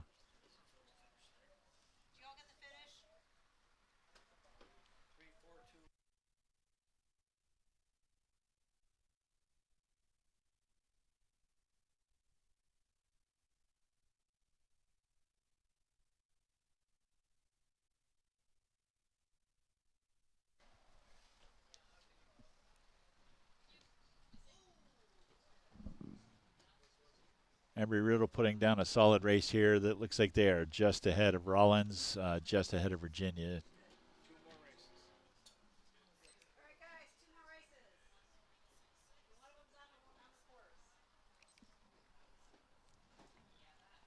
35 strokes a minute for Embry-Riddle.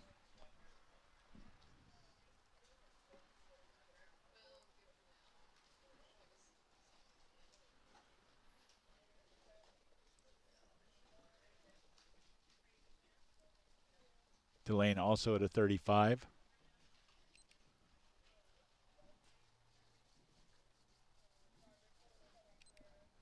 And Virginia at a 34. So it's anybody's race between those three boats right now as they head up to the 1,000-meter mark.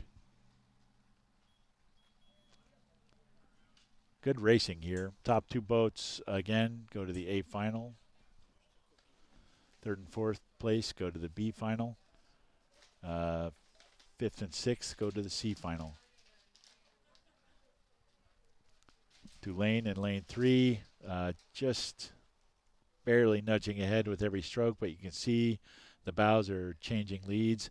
Virginia certainly not out of this. Virginia is a solid program. They'll be ready to make a move here. This is going to be an exciting race all the way to the finish. Looks like Tulane's trying to make a move. Got about a half a deck lead on Embry-Riddle. Sorry, that's Rollins.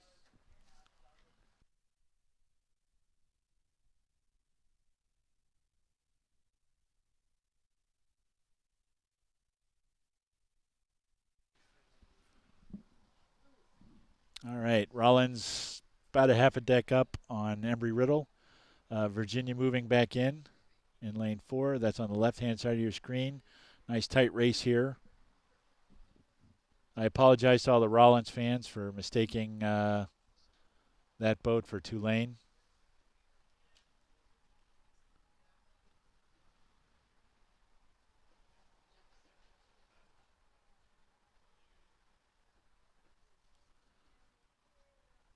Now Rollins about a quarter of a length, half a length lead up on Embry-Riddle. Virginia still trying to push back in lane 4. You can see their bow moving up.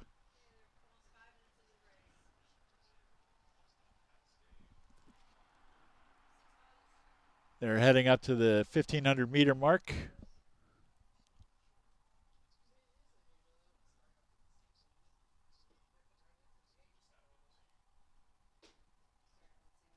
Embry-Riddle starting to fall back a little bit.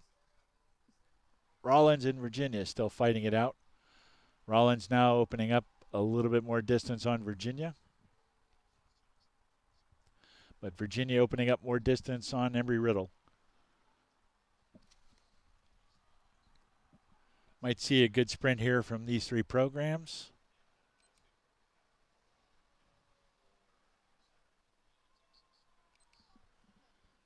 36.5 strokes per minute for Rollins.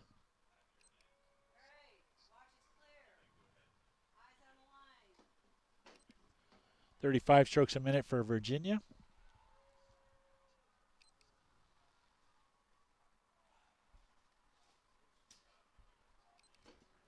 .33.5 strokes per minute for Embry-Riddle. Up to the red buoys. 250 meters to go.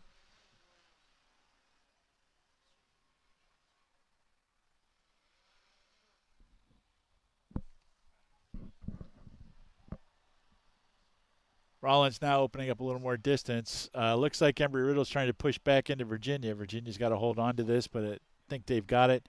Up about 3/4 of a length over Embry-Riddle. Still trying to push back into Rollins. Rollins not giving up, though. This will be a good finish. Top two places again advance to the grand final, or the A final.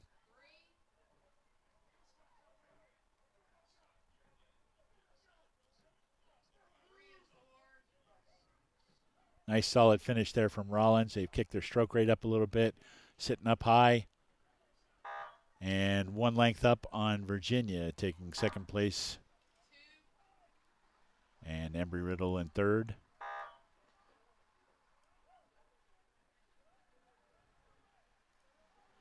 Well ahead of the rest of the field. There's Florida State.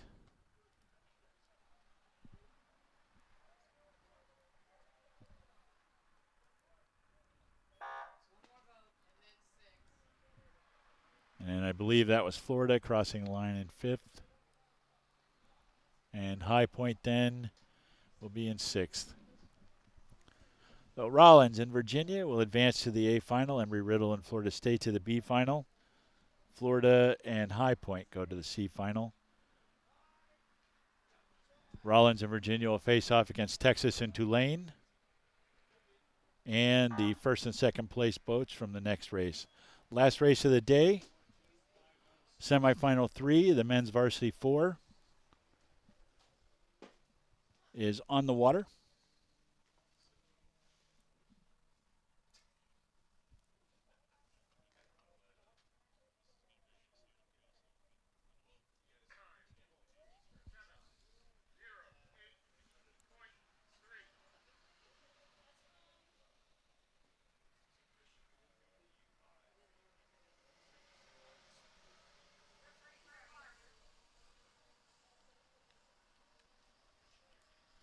And we are watching as that boat race crosses the 1,000.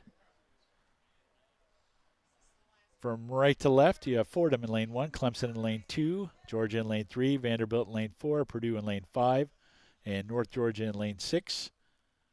Right now, it looks like your leader is Georgia in lane 3, followed by Vanderbilt in lane 4 and Clemson in lane 2. Purdue is certainly in the hunt, though. So is North Georgia out in lane 6. Fordham in lane 1, falling back from the field just a little bit.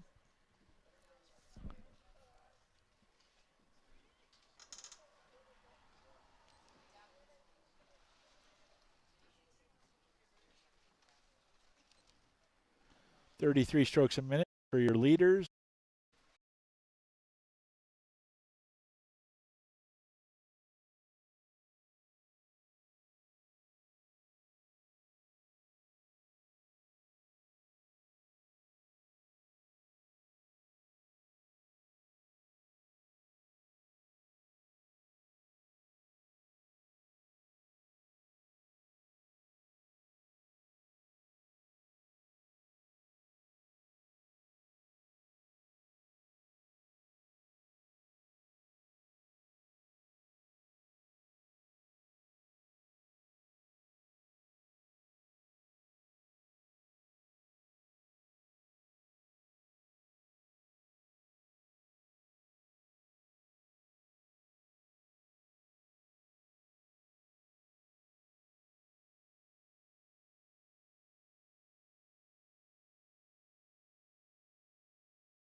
Vanderbilt will relinquish their spots to go to the A final.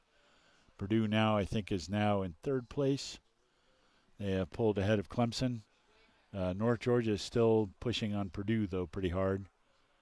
Purdue trying to open or close up some distance with Vanderbilt, who's about a length open water ahead of them.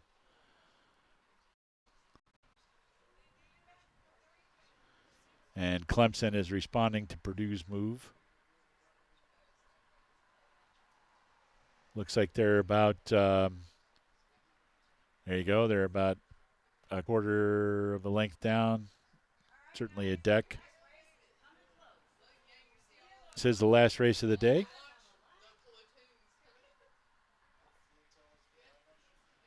And it looks like a good one. Clemson now moving back on Purdue again. We'll see if Purdue can hold on to it.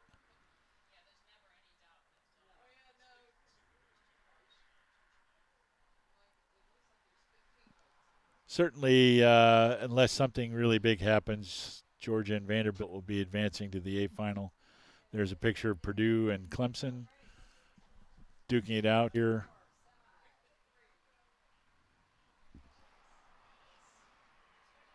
Across the 1,500, so we're in the last 500 meters of the race. Georgia's still well out in front.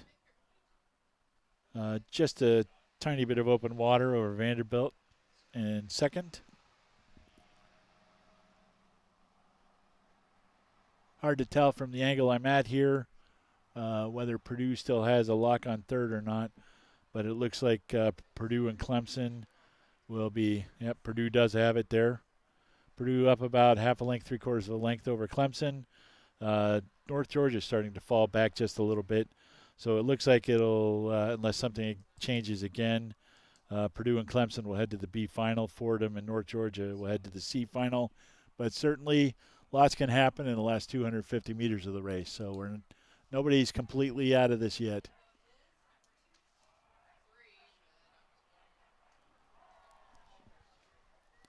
Vanderbilt starting to press back into Georgia just a little bit. Georgia may have shut it down too far. They're now within contact, no open water. Now Georgia opening it up again. So this is the view from the finish line.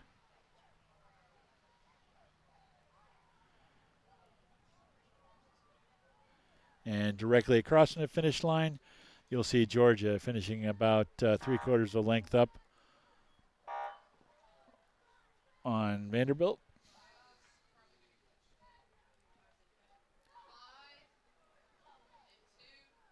And Purdue will cross solidly in third, about 3/4 of a length up on Clemson. So Georgia and Vanderbilt head to the A final.